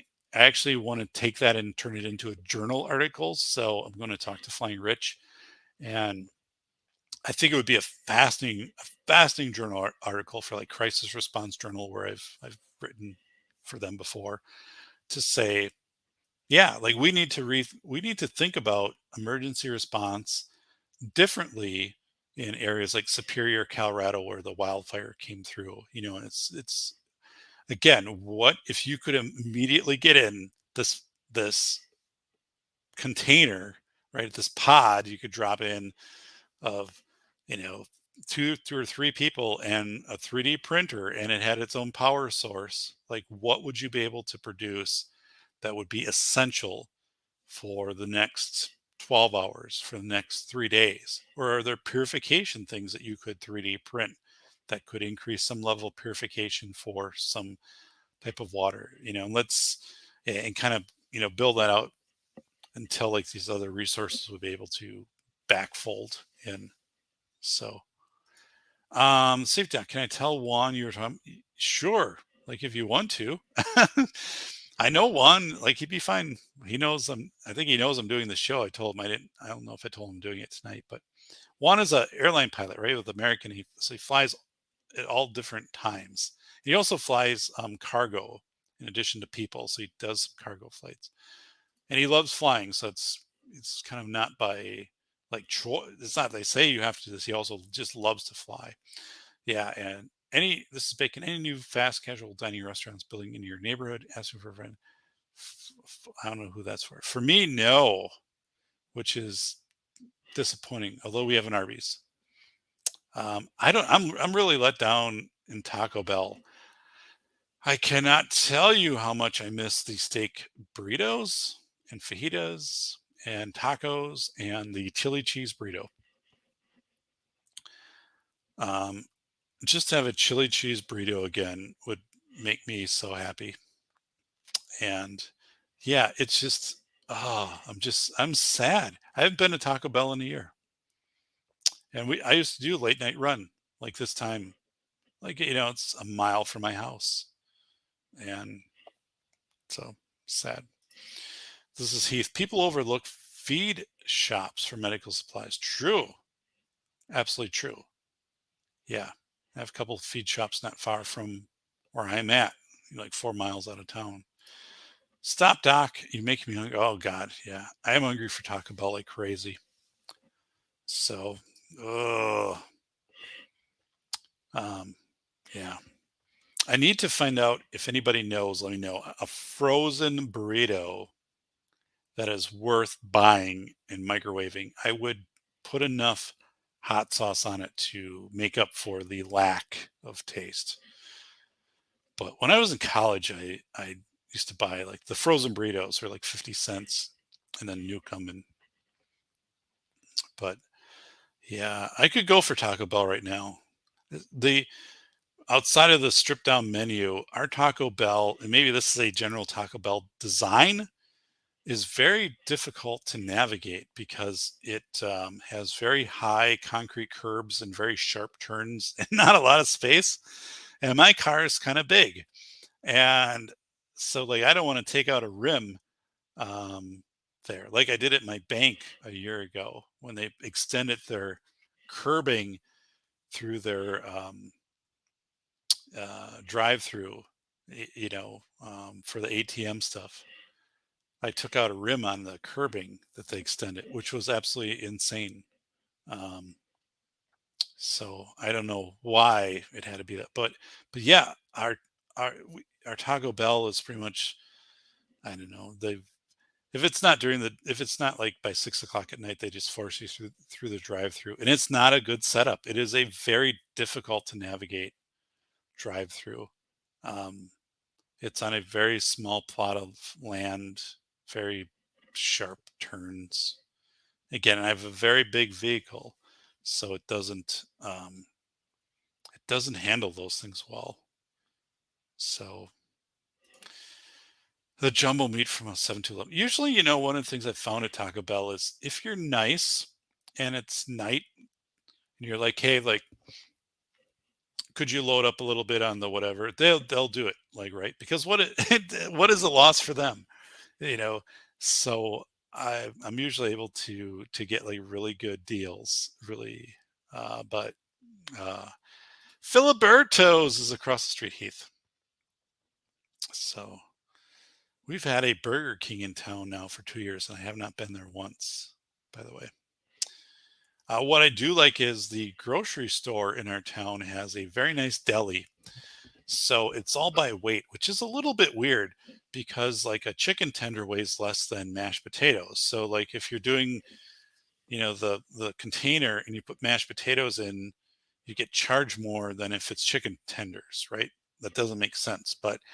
Um, but for like $12, you can load up with a really good lunch from the buffet, and then you just take it and they weigh it and you pay at checkout. So like for $12, like it can really do well from their deli. So that's something I've learned. So yeah, really affordable versus like the Mexican restaurant, which is awesome where I live, but it's $30 for an entree right now. $30. I mean, with it, that's just the price. Inflation is just crazy, right? But $30. So yeah, imagine, versus like, $12. It's our good friend Shinobi Juan. Yo, +1 shield. Hey, buddy. So, yeah, I am missing. I have a late night craving here, but I guess the Taco Bell's let me down. I guess we do have a DoorDash in town. I didn't know about it until I saw the vehicle drive. So I have to make a list. I could totally take down a bag of Doritos tonight.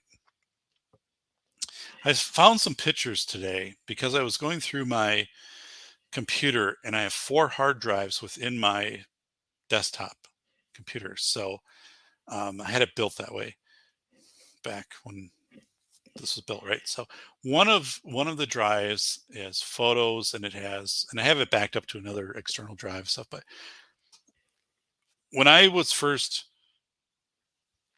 working professionally, like early mid 90s, I was pretty big. I probably weighed like 240, 260.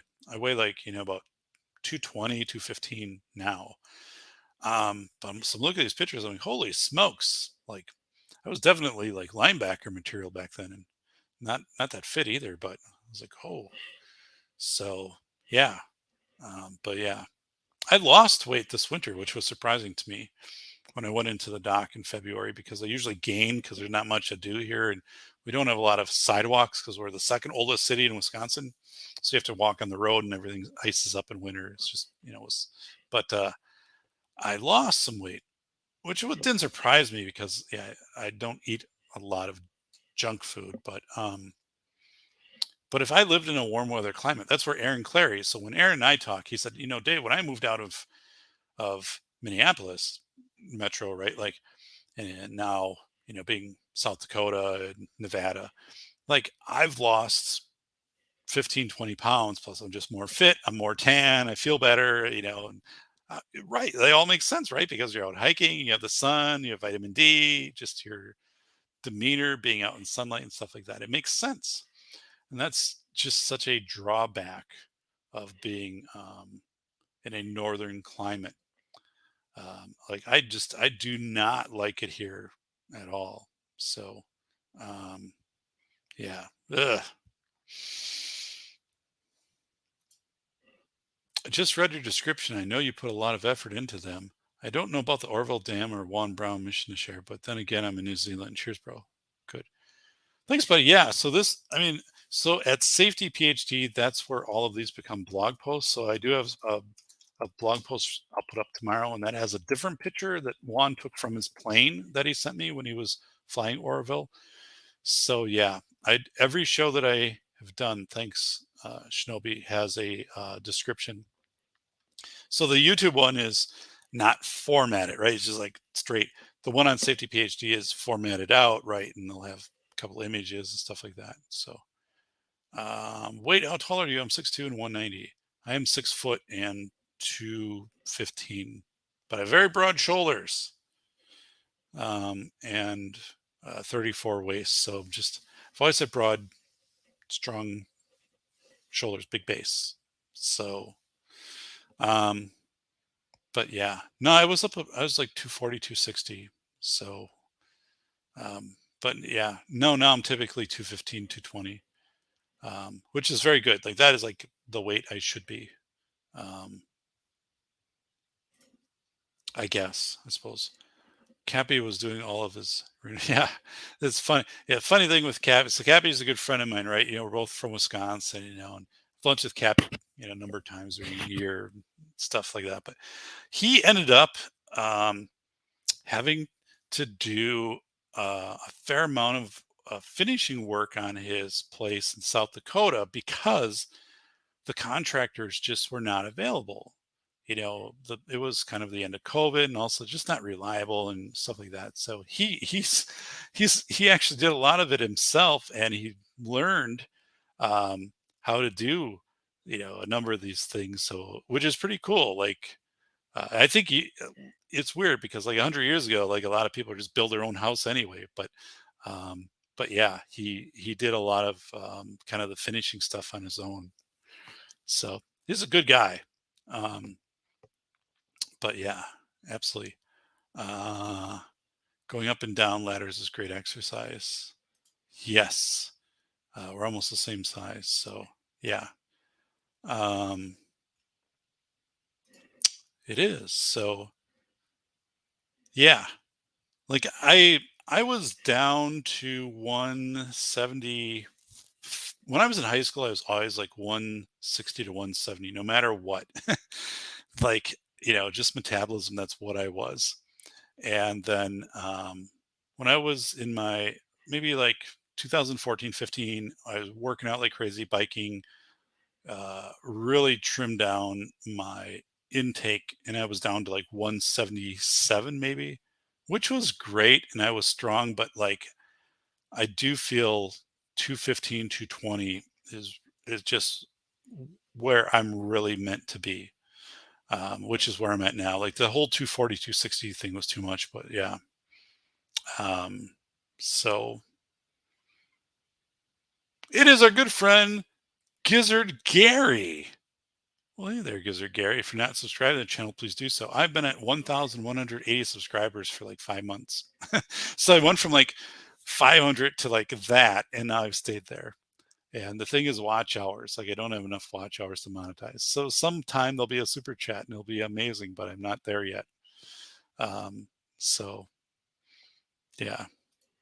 I'm telling you guys, Goodwill is if you don't go to Goodwill or Bethesda or like these discount places or like a pawn shop, like we have a pawn shop in Madison, Wisconsin, which isn't far from where I live, it's just up the interstate. Now, a pawn shop will charge you more for good clothing, but you also know it fits, right? Because you can try it on there, right?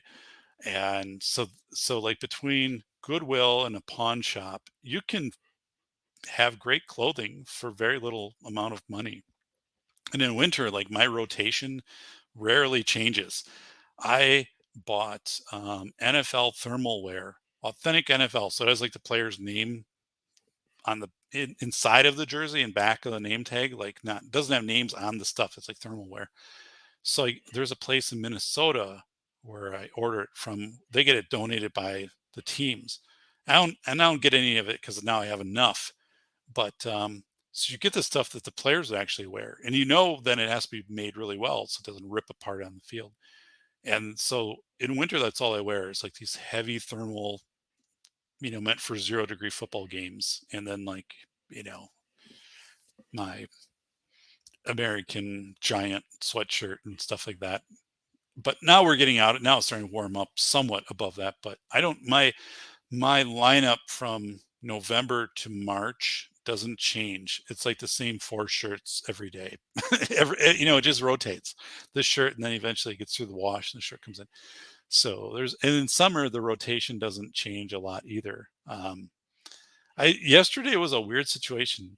I do not have a long sleeve shirt that is like casual that you can leave out, right?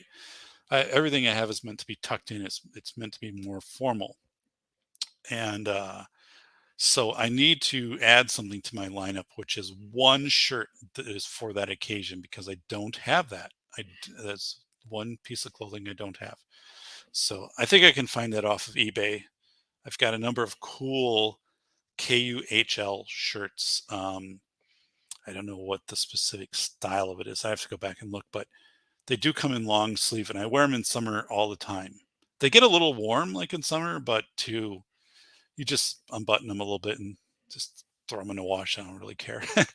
And I wear ex officio shorts, which they don't make anymore, but I bought a ton of them off of eBay, and I bought them back when they were new, like 10, 15 years ago. So as long as I'm alive, like they will survive. Our seamstress in my community died, she was 7 years old, a wonderful, just kind lady who was from here, had a heart attack and died. And I had a pair of shorts I was going to take to her to have the zipper replaced from a different pair of shorts. Like have her swap out the two of the same thing. And I'm like, oh God. So, but yes, I am pretty good to go. And we don't have like a big summer thing here. So like, yeah, and because I don't like work a formal job, like this is what you would probably see if I'm consulting with somebody in California, right? Like, jeans, but this is, I'll throw on and we'll talk and whatever. So, um, whatever. But Goodwill, pawn shops, no wonder why you and Claire are friends. Yeah. Yeah. Aaron, I don't know if Aaron goes to Goodwill a lot. He does pawn shops.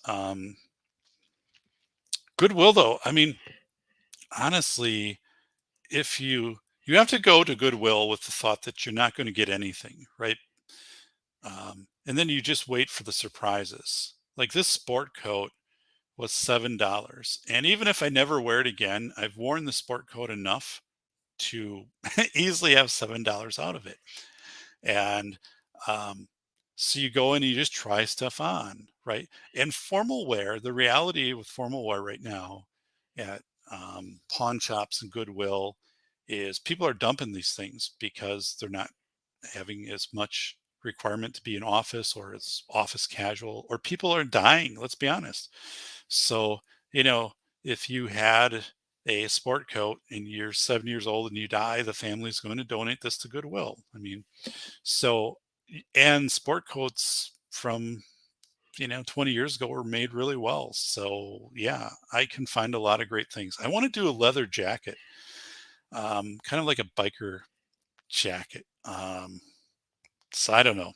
I'm on the fence with that because that is something that has to be very specific to your build, right?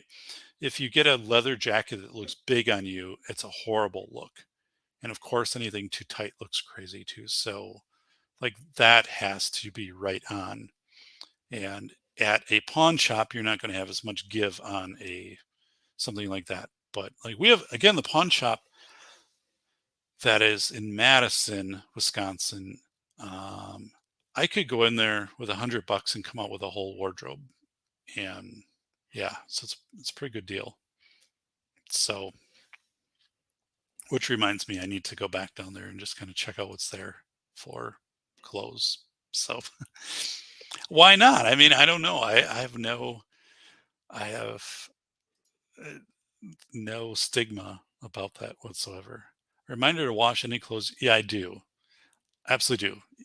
Yeah, even if I buy sport coats, sometimes though they have a tag inside that said like this was dry cleaned or whatever, so then you're in pretty good shape. But you don't wash a sport coat, dry clean it. But I don't have a dry cleaner nearby anymore because they went out of business, so I have to take things quite a ways. But yeah, I always throw everything through. But yeah, I don't know. It's really weird. Like when I was a kid, like I wouldn't have done anything like that. And now as an adult, it's kind of just the way it is. I don't, yeah. I mean, I always buy new shoes. I'm not kind of into, I wouldn't buy like secondhand shoes because like shoes break down over time, right? You want support in shoes and stuff like that. But like for shirts and stuff like that, sure. And I don't really need much else. So yeah, I don't know. You think about spending money and just inflation and things like that. It's I look at things like people be like, I spent like $1,000 on a dress or whatever. I'm like, what? Are you crazy? Like it would take me 10 years to spend $1,000 on clothing. More than that, probably. Yeah. So even the sport stuff I wear, like my sport polos, like my Packers polo, I probably bought like 15 years ago. So, but now people be like, oh, that's a vintage look that he's doing. This is a true story.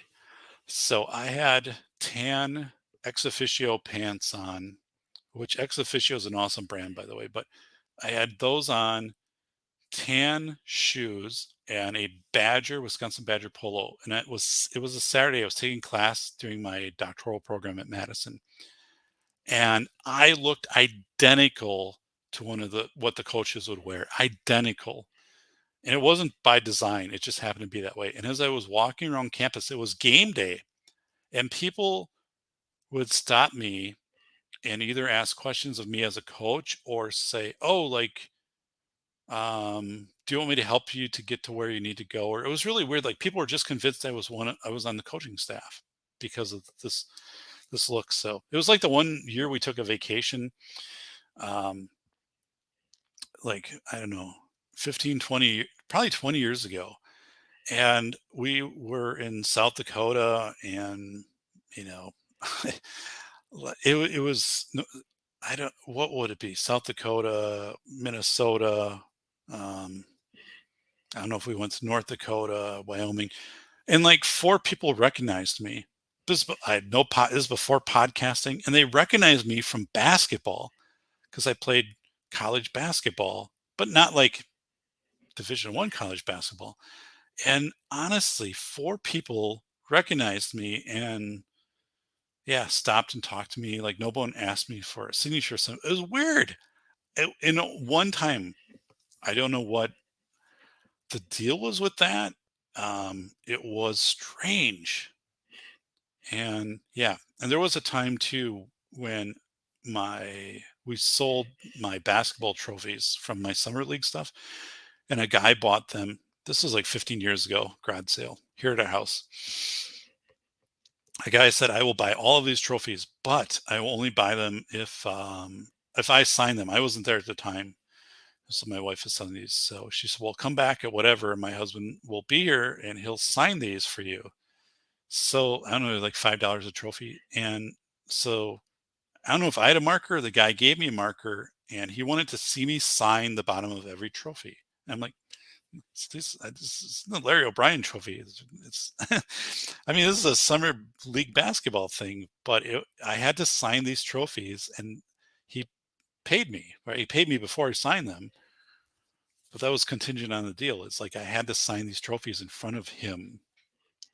And I'm like, I don't know who you think I am, but like my best, these are first place trophies, like, but this is a summer league team. Like we had nobody who went from this team into like, some NDA farm league or anything like that, and including me. But okay, I'll do this for you. People live off debt like it's nothing. Yeah. So that's something right now is I've been telling, people the thing like with the housing, right? Orange County, the average home listing is $1 million, average home listing. Well, back when we had the housing crash in 2008, right? The homes were 250,000. So people take a full 250,000 on a refinance. So they take it in cash. And then, they'd be underwater when the value go down. Now you have people who are sucking out $800,000-900,000 out of a home in a refinance. So the home is worth $1 million right now on market, right? But like this whole crash thing is going to be crazy. And living off debt, as you said, and there's also since November, the amount of debt that people have put on credit cards is an all-time record between November and right now. All-time record. And I don't know if they take that on the amount or the percentage of what it is or whatever, but and yesterday I was talking to my brother-in-law who was here, and he works in IT for a car dealership that has regional dealers, right? So, but he said our average transaction on what is it, on like extended cab trucks is $118,000. People are coming up and buying these for, and then they're reselling them for double that. But he said half of these transactions are in cash. Imagine that. So people come up with $120,000 or $130,000 in cash here in Wisconsin. And he said the process, you have to call a bank and the bank will be present because like there has to be this whole filing. Like if you just receive like this big stack of $100 bills, right? Like where does this money come from? You can kind of guess, right? But this is now that's crazy because the SAS says, people living off debt. These people aren't living off debt. They are coming in straight up with cash. And paying $120,000 for a decked out Silverado. And it's not weird. It's weird. It's not unusual. It's not rare, I should say. It's Bolo. Bolo saying it's a scam to get your signature. So just like me signing books and sending them out.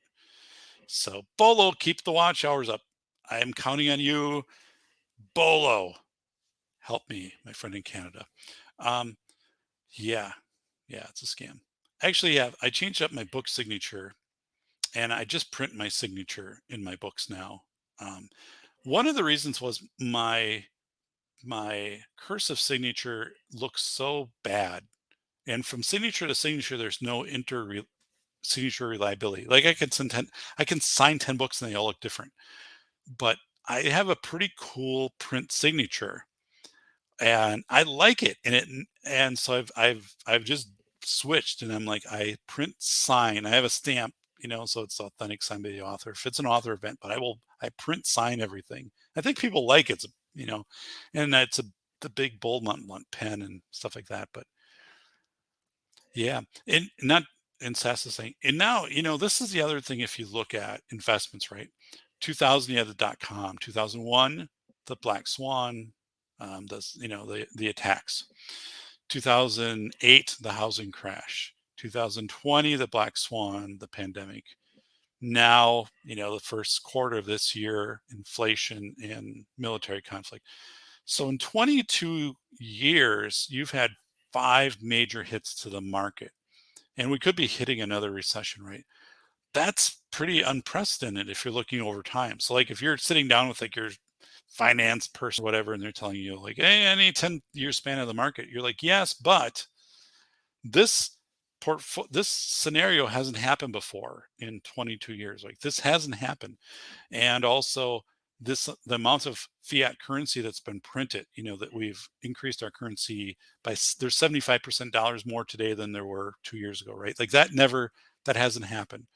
So you can't, and then inflation like the late 70s, early 80s. Yes, but back then interest rates on a CD were 18%, mortgage was 20%. So these things aren't matching up, right? You didn't also have Bitcoin and these alternate currencies that people were putting their money into, right? So this whole thing of saying past performance predicts future performance, I don't think holds anymore.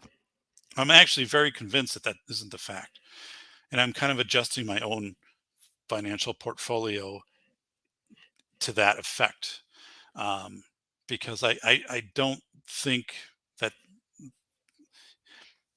think you can look and say at any 10 years, right, this is what the Dow or the NASDAQ or things. I think things are significantly different. Like, 10 years from now, I firmly believe we will have 3D printers in our homes, right? And you'll subscribe, and certain things on your shopping list will just be 3D printed. Some people will have meals 3D printed. Not saying it's for everyone, right? But I'm saying I just think this will happen. It can be like a microwave. So like your businesses, your brick and mortar, your Walmarts and your Walgreens too, like with theft, people just walking out with stuff. Like I don't think a lot of these things are going to kind of be around.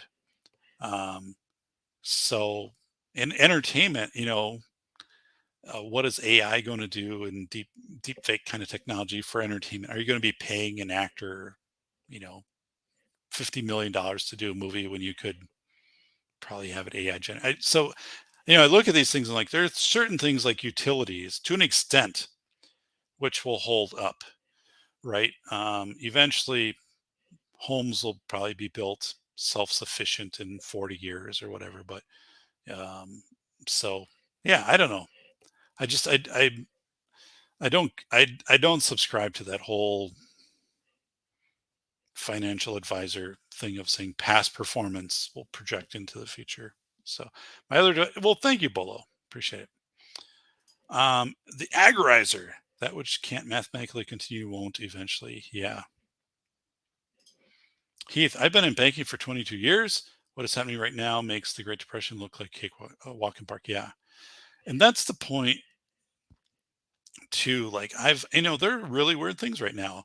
So if you take out an I bond, though, you can take an I bond out up to $10,000 per person. But if you take one out right now for the next year, you're guaranteed an 8% rate, because right now it's what, 7 point whatever, and it'll be 8 point whatever starting in May.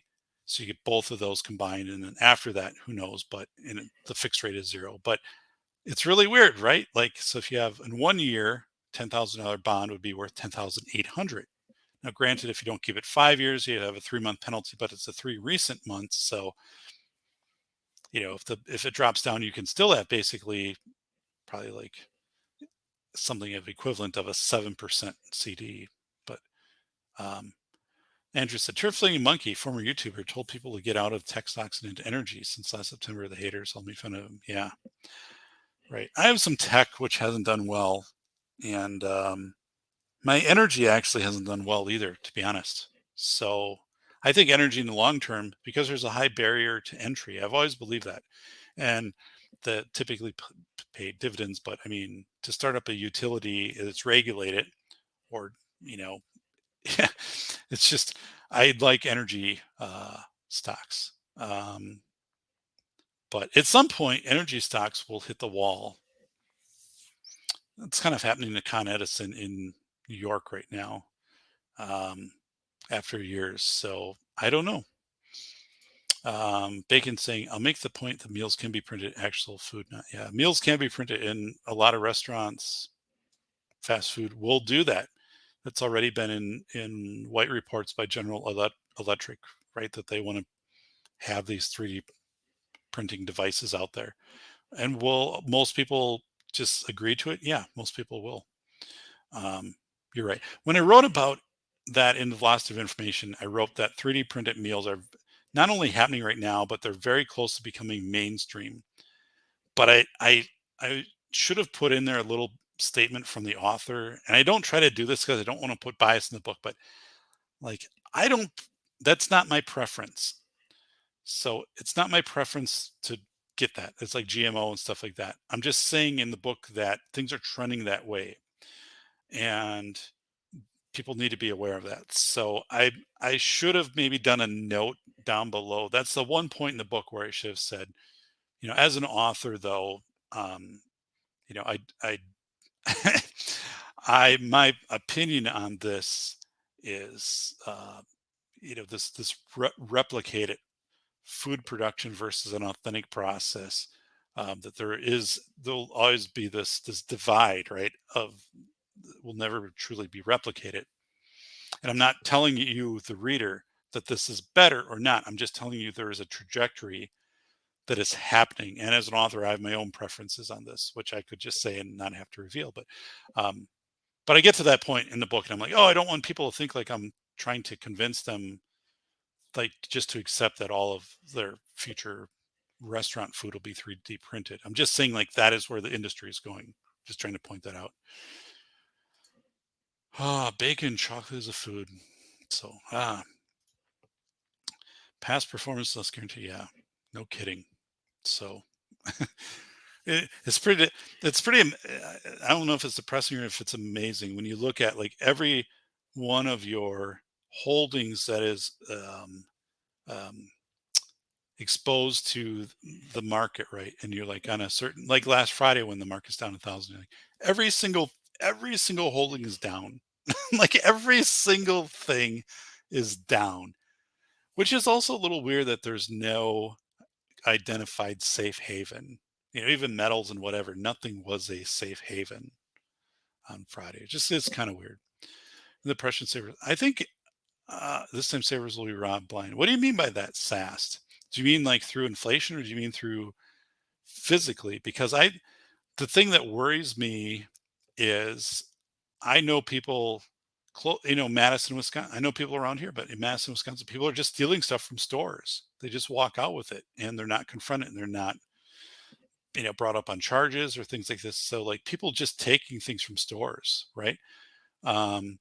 So, and then if you're saving, is it through, like, you're going to be robbed through inflation, or is it that you're physically going to have the government come in and say, hey, if you have whatever in savings, we now are going to take 20% of it for national emergency or something, which I could see happening. That did happen in Great Britain for retirement accounts. So my neighbors are from Great Britain, so they've shared that with me. That printed food comes from, yikes. So, well, I'm not eating any of it yet, but I've been reading a lot of the studies that are coming out. It's already done overseas. There are restaurants that do this, so we just don't hear anything really about it. The joys of fiat. The market decides. This is from Zippy. The value, since government cannot do anything alone, the market raises the cost of goods and services, which devalues currency value, which destroys common. Yeah, right. So it's a really weird thing, right? Because in today's, which I've never experienced this before, but as things accelerate so fast, and thankfully, like, we have our home we bought 20 years ago, and our home is, paid off now.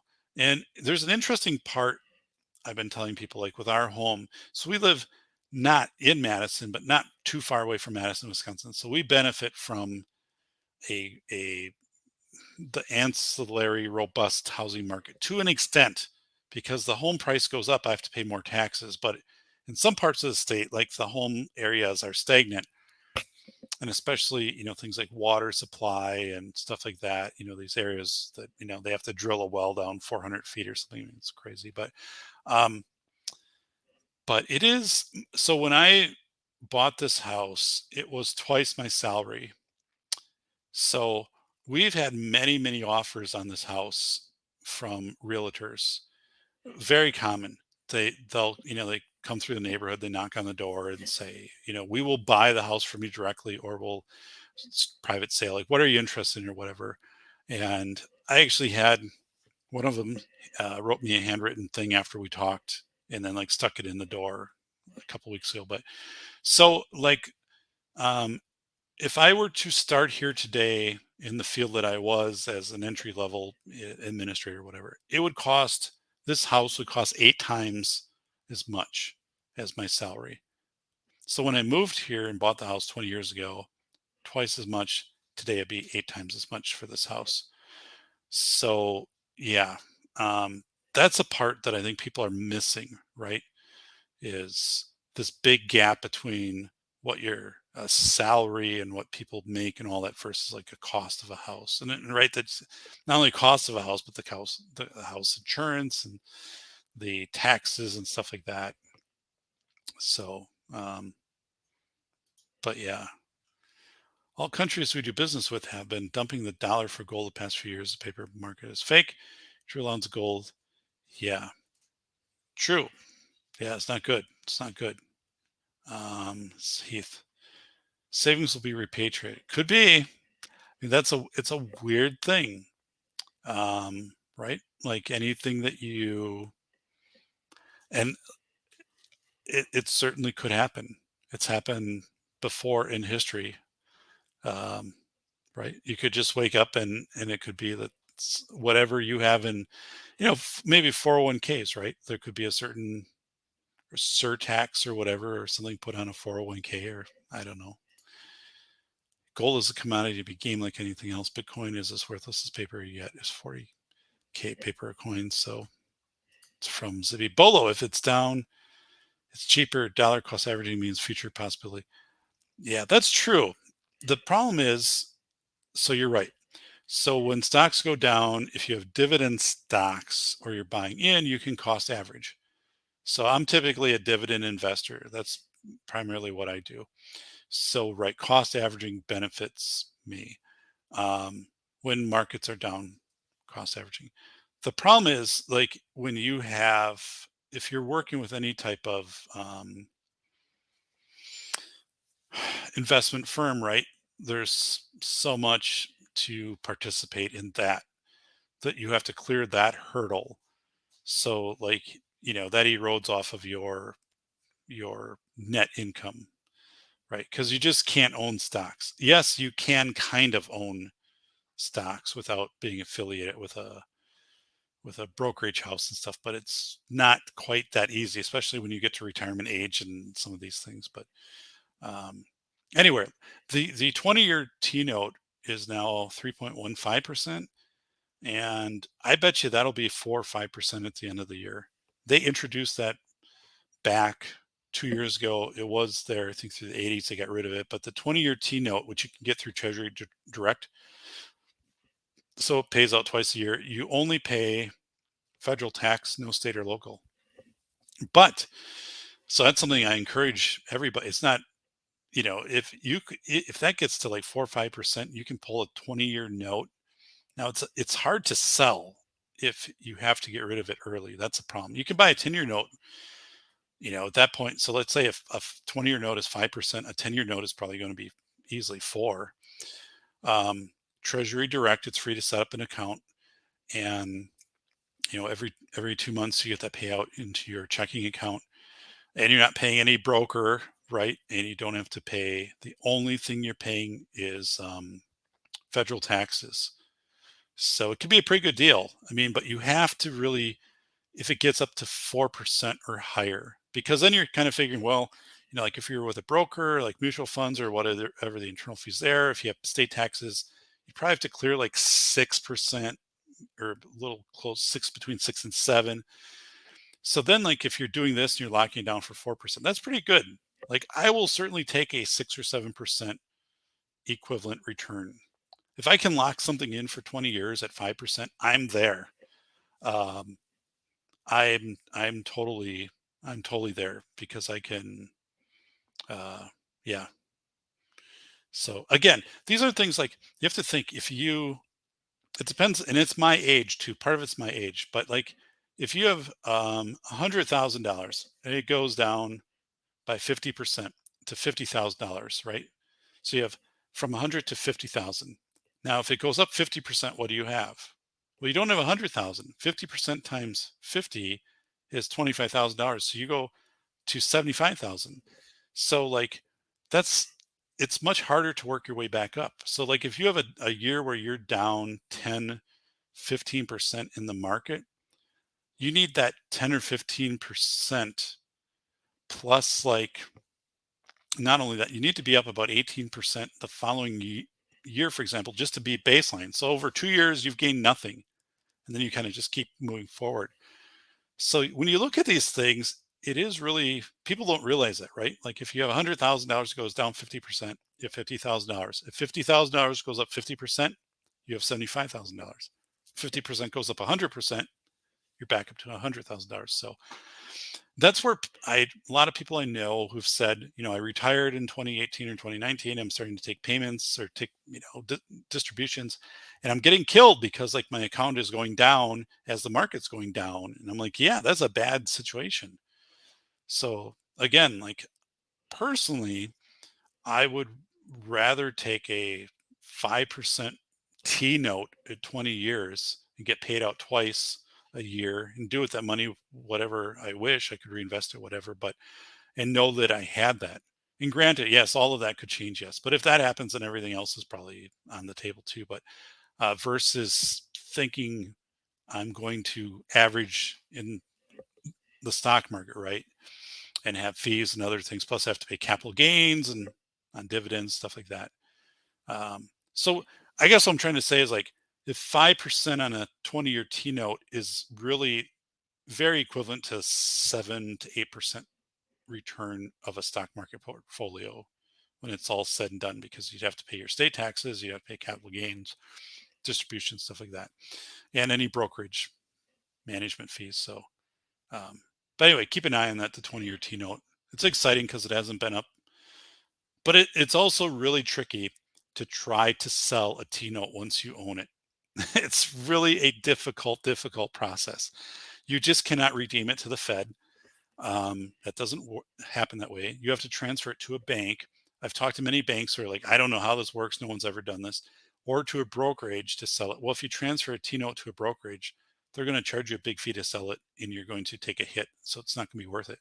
You can just play it out until it comes due, and then you get your par back, right? You get your amount that you put in, goes right back to your savings account or whatever account you have it linked to.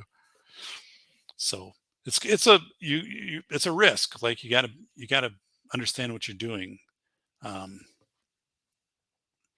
But again, I operate very well off of formulas where I can say I know exactly how much money like I'll have, right? Based upon certain investment tools or whatever. Or even if it's a stock or something, and if it's like it pays a 4.1% dividend, X number of shares, like even if the stock is down and I'm not selling it, like I know this is what it's going to pay out. I think there's something to that. But anyway, you can't sell the same Bitcoin 65,000 times while only holding one Bitcoin. True, Heath. Yes. Joke's on them. I lost all my free. Yeah. Sorry about that, Bacon.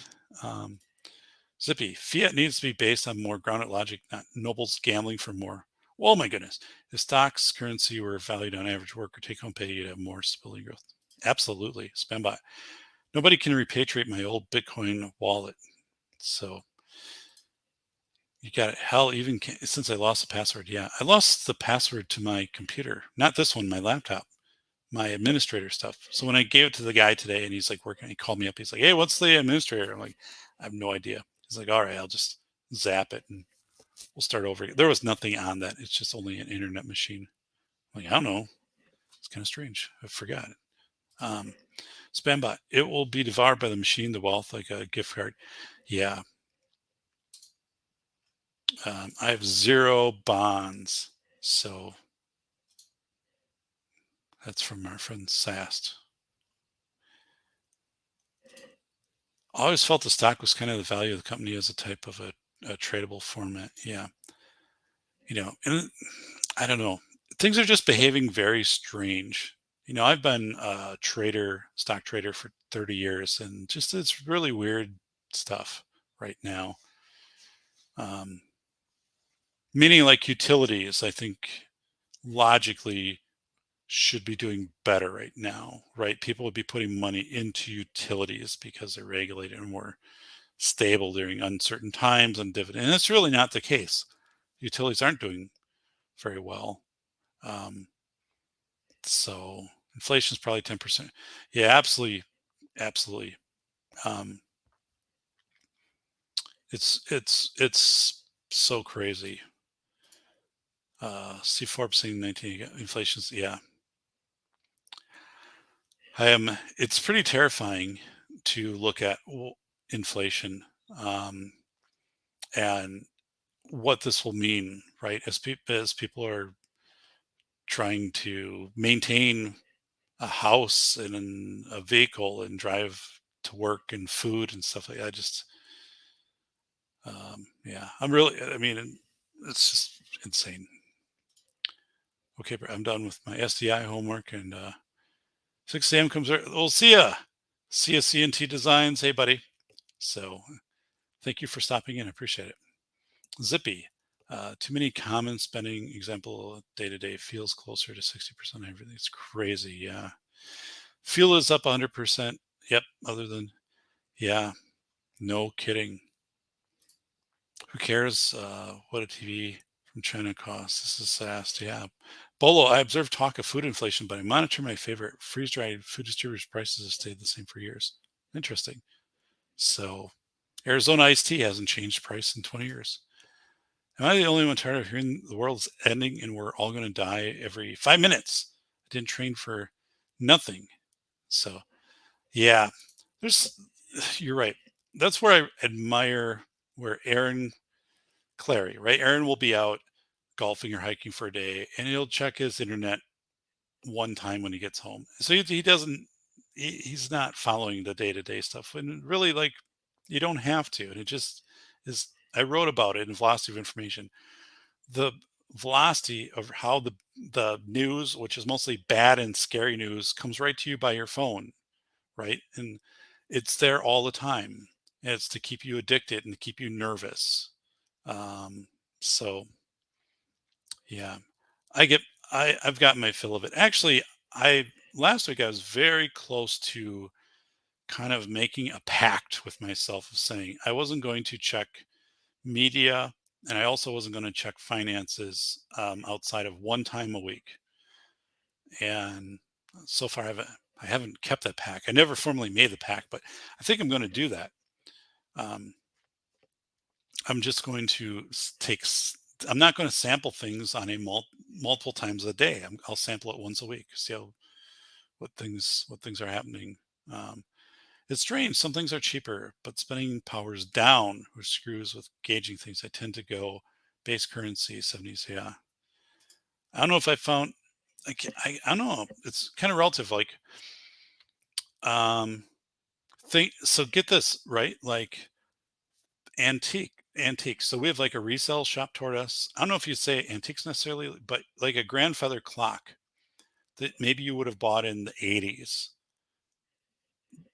I mean, it's like a best offer thing. Like nobody wants these things, right? There's um so there are some weird things that have just fallen out of vogue, like that younger people don't want, or other people, people just don't want certain things. Furniture is a big thing, at least in my area. Like and my wife and I talked about this because we had our kitchen table, our china cabinet. We had all this like custom made.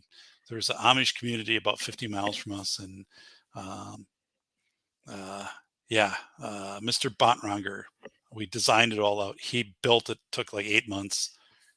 Stuff we've had 18 years, and it's all. And he built like a bedroom set for us too, which is our oldest daughter's bedroom set.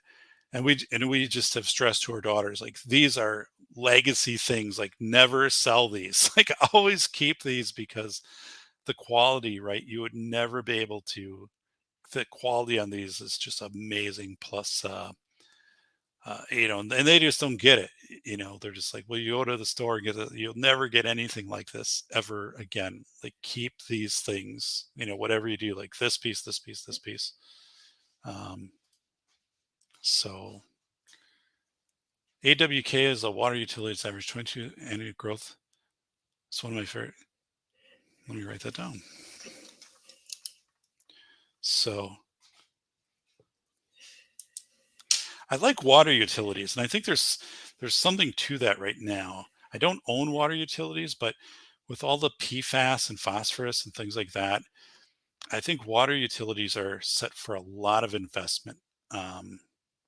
So if it was up to me, I would just do probably a complete utilities portfolio. So it's kind of my thing. Banks are stopping lending to petrol industry by 2030. Yeah, the ESG thing. It's weird though, right? Because like Chevron and ExxonMobil pay these huge monster dividends. So I don't know. Exxon's like 7% or whatever. Like Philip Morris is like a 6-7% dividend. So I don't know. That's a big gamble. Like, so the utilities I own are all have converted apart to solar panels or wind, or I'm not real worried. But I am worried in some of these utilities that aren't, that are more like transfer of natural gas or something. Like, will they just be kind of, what will happen to them politically? But I also believe that in 2024, say like DeSantis wins as presidency, we could see a big shift. And those stocks could come roaring back. So I don't know. The only news that travels faster than bad news is fake news. Right on, Andrew. The only possible world-ending event I know will be March of next year. It's Heath. Whoa. Andrew. Yeah, there was someone on Twitter saying grandfather clocks are not one. Right. And yeah, we have a grandfather clock that my father-in-law built. It's not a big one. He hand-built it out of a kit, but he was a carpenter. So it's like, but my parents have a very large, elaborate that. And the thing is, like, it's not in sync anymore, and no one really services that, which is weird because in my community, there's a guy who's a clock guy. He came and he like rebuilt this one, and he's still here, and he has like a clock shop downtown. Um, but like, really, like, I wouldn't have any use for that, and I wouldn't want it. And what do you do with these things? I always think it's amazing to watch these videos from like, 1880, 1890, the richest people in the country, in these immaculate big homes they built, right? And usually by like 1920, 30, these homes have been torn down. Like in 40 years, they become obsolete or too hard to maintain, or what develops around them. or they get donated, like the Pabst beer, like one of the Pabst summer mansions is now the headquarters for a site for a residential home for troubled kids.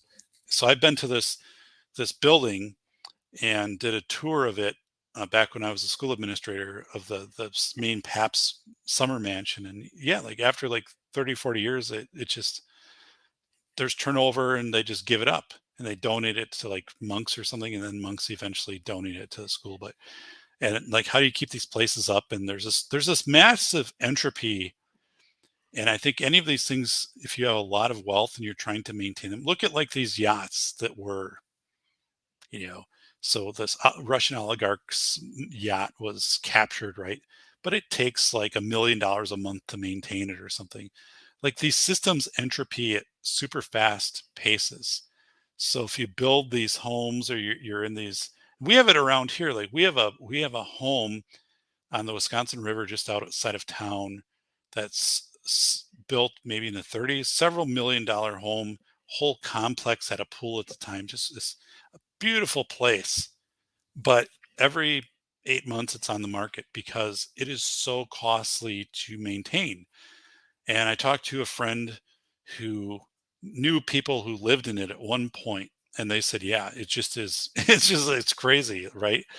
You have to have basically set aside $20,000 a month just to maintain this place. So, it is this thing where I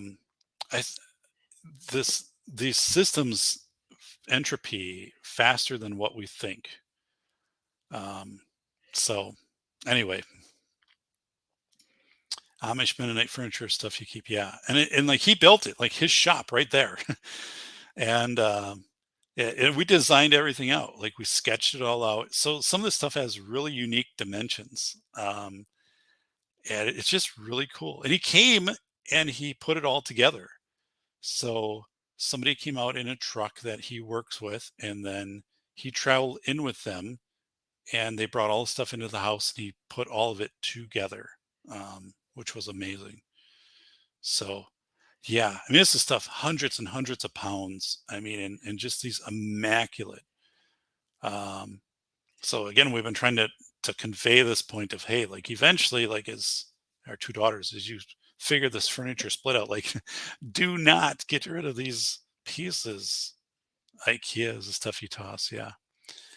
Thanks for letting me know. Set my house in self-destruct.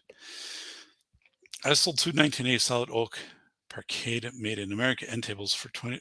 It's so weird, Sass, right? Yeah, when you moved, I would have taken them. So yeah, it's weird. Like just some people just don't want things that are made well and have value. That I don't know. The only part that wasn't oak was the bottom of the drawers, which was maple. That's weird, right? My axe has already paid for itself. Dual purpose lumberjack Viking. Good for you, Bolo.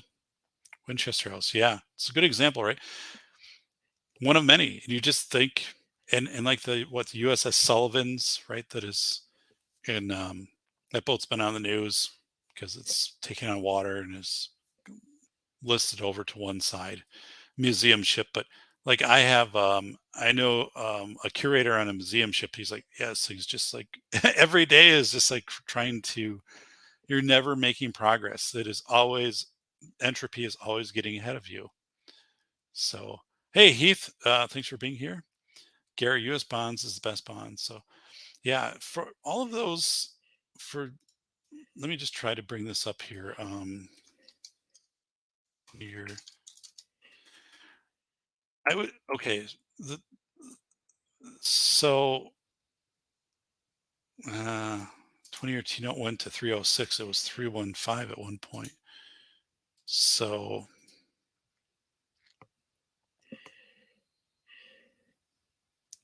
it's trying to post it, but anyway, I don't know if it came up or not.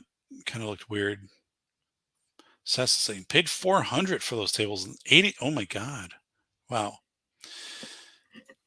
So yeah, again, not our financial advice show, although some night I'll kind of let you in on kind of what my philosophy has been. I'm typically conservative.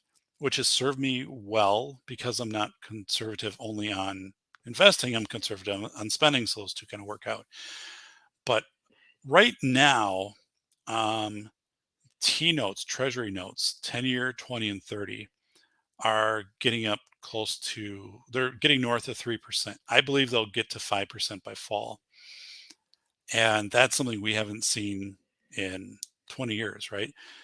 And, you know, I believe if you can lock in a Treasury note at 5%, so that means a note will never go down in value. Now, there could be notes in the future that are 7, 8%. So then your note, then you're kind of stuck with a 5% note. And granted, you have inflation, right? But risk is very, very minimal.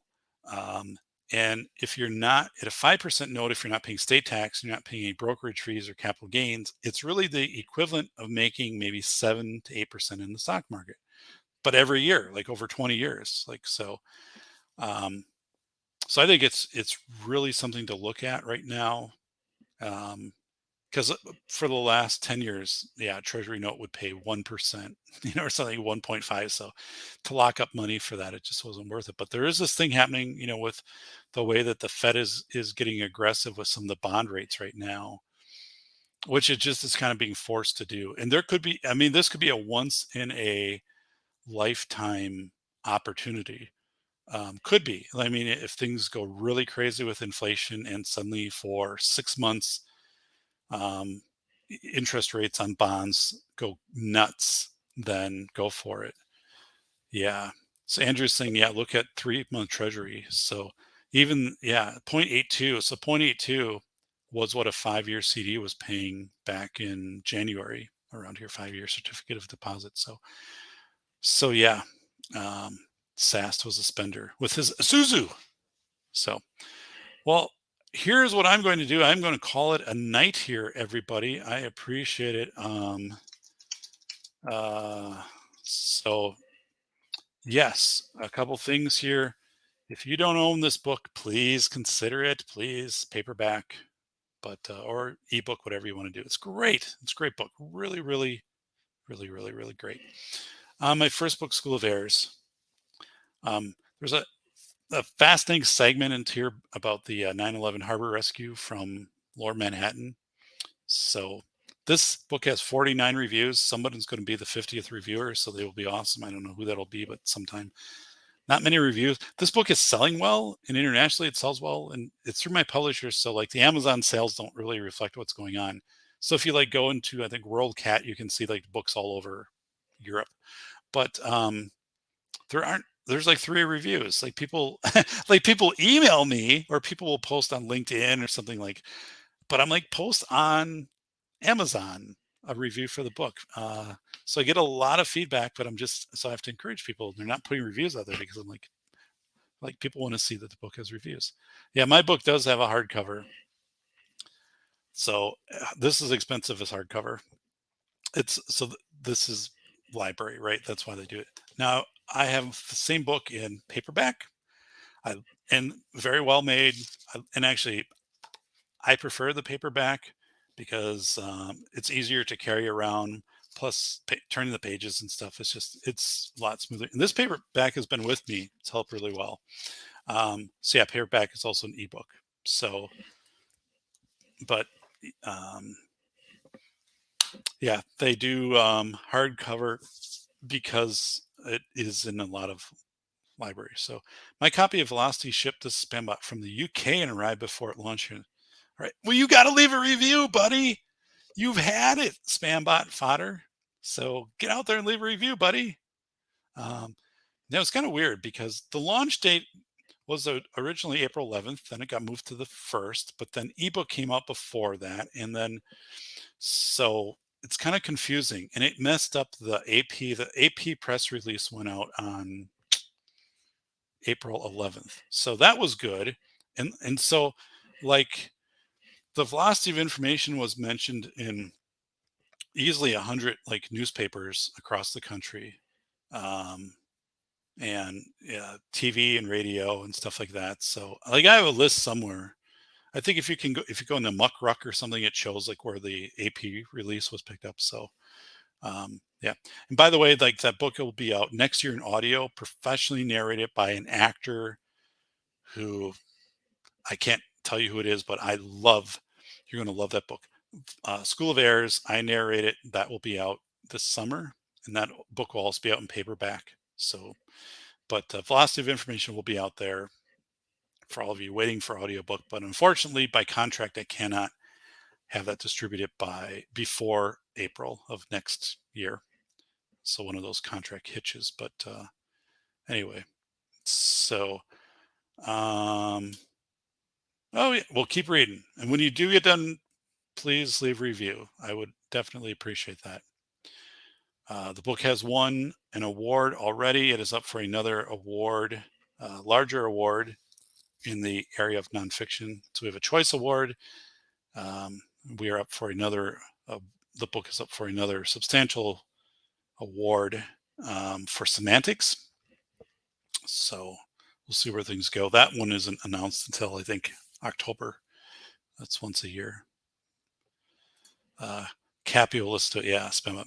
And so, and my good friend Cappy actually will have the audiobook before anybody else. So, and the reason for that is he will be doing the reviewer listen of the professional audiobook, so it won't be publicly distributed. Cappy does have the hard copy of the book, so he might have already put that out on his show. But so yeah, probably 2 weeks, Cappy will have the audiobook, but that will be the only audiobook out there, and it's not for distribution, but he will have the review. And he loves audiobooks, so do I. And honestly, that's how I prefer to get my information. So one of my neighbors brought me over a book, Factfulness, which looks pretty cool. I've got it over there and said, here, like when you're done with it, do whatever you want. Like, I thought it was pretty cool. And I'm like, yeah, thanks. I mean, like, I appreciate it, but at the same time, like, oh man, like, I guess I'll try to find it in audio, like if it looks somewhat interesting. But I'm just not going to sit down and read a 300-page book anymore. So that's where, I don't know, but yeah, I'm with Cappy. So he knows actually. Get this. This is Cappy's, this will be Cappy's book. So, so Cappy does get this nice 32 gig 3.1 Samsung drive. So yes, I will put the book on here and then he can do whatever he wants with the drive. So my gift to Cappy. So yeah, I do have a mailer that I bought that I can mail this, and then I'll have make sure that it doesn't have any risk of getting torn up in there. But yeah, so Cappy, this is yours. So Doc, what a good guy to his good friend Cappy there. So, all right. So yeah. All right, guys. What I'm going to do is take us out the same way it took us in. If you can, tomorrow the blog post will be up, which is the description, but it's more detailed. There's a picture of Juan that he took within his plane. More of an LG guy. So, right. What for Samsung? Oh yeah. I don't know. It's it's a gift. I bought the drive and it will have the book on it for him. So I kind of joke because like he sent me his, I think Spanbot fodder. He sent me, this was like 5 years ago. He sent me a thumb drive that had his first, I don't know, 100 or 200 podcasts. Although I think like the first 20 he doesn't have. And he sent it in a regular envelope and it got all torn up in the mail and the thumb drive got all bent up. And it still worked though. I was still able to download everything. But I said, dude, like you got to do something, like take an index card and like put the thumb drive inside and tape it around. But actually, let me look real quick. I might have that thumb drive from Cappy that no, it's not in here. So it's just, I might have just gotten rid of it. But I was like, come on, dude. And he bought like these discount. No, I don't have it. it was an orange drive, and then the metal part was like all bent, got mangled in the mail. So I'm like, I have it well packaged. You're getting a really nice 32 gig, like tiny drive, which you could take anywhere with you, right? You don't have to worry about it. So, but my good friend Cappy. So yeah, everybody, I'm going to take us out the same way I am taking us in. So let me go over here.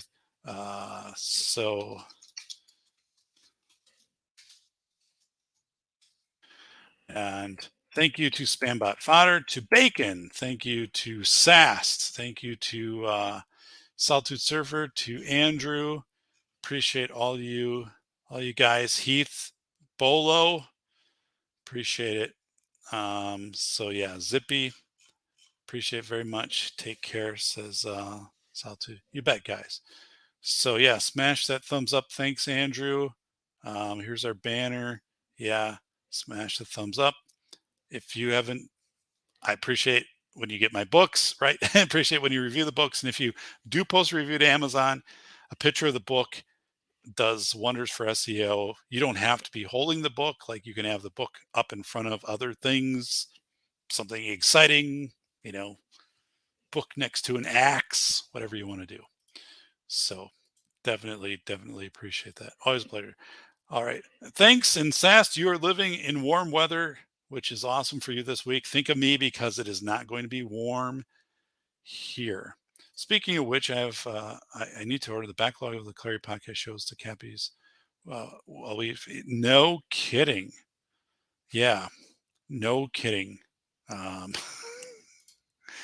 Our good friend Cappy. So, all right, let me figure out how to take us in here the same way I took us out. So, all right, well, here we go. Take care, everybody. As chaos erupts, torrents of conflicting yet urgent messages gush from media outlets. What is the magnitude of the incident, and what should people do to protect themselves? Dr. David Perrodin clarifies human behavior during days, weeks, months, or even years of chaos. Reporter James David Dixon of the Detroit News proclaims, "The velocity of information is an education in the way people react and adapt to change. Never has it been more important to sift facts." Describe the odor. Is it like when something electrical is burning? And so on. Ridiculous, right? We don't shift the investigation to the reporter, but that's covertly what the school district thought needed to happen to prevent their investigation scrambling principals from burning out. And as this paragraph smolders, it would be prudent to consider bringing students with disabilities from the sidelines of safety and center them to active roles of detecting and reporting threats. So we had a rather difficult meeting. Upon due diligence of examining the reporting system, I informed the district representative that I could not justify modifications to the existing model, as such changes would make the system less accessible to students. Well, that was a short chit-chat. The district folks believed, or hoped, that the threat input system could be modified and maintained with fidelity. I wasn't in alignment with that hypothesis, and so I was thanked and given notice that our partnership would be over at month's end. Business. As chaos erupts, torrents of conflicting yet urgent messages gush from media outlets. What is the magnitude of the incident, and what should people do to protect themselves? Dr. David P. Perrodin teaches you how to prevent mental burnout by observing indicators and building a robust member check network. Reporter James David Dixon of the Detroit News proclaims, "The velocity of information will empower its readers." Drawing on current events, history, interviews, and scholarship, the velocity of information is an education in the way people react and adapt to change in this fast-spinning world. Never has it been more important to sift facts and stories for truth and meaning. There are teachable moments on every page. Buy The Velocity of Information, Human Thinking During Chaotic Times. Available from your favorite bookstore or online retailer.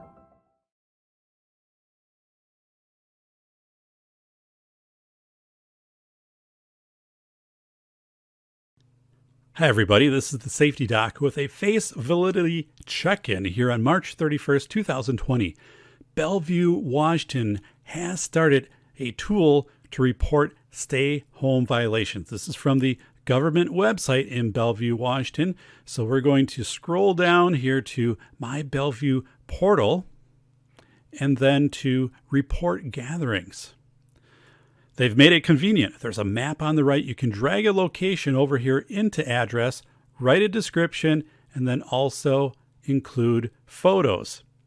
This is a practice we've seen in some areas of the country, but it's going to be more prevalent. Look for it in your area, probably in the next week or two.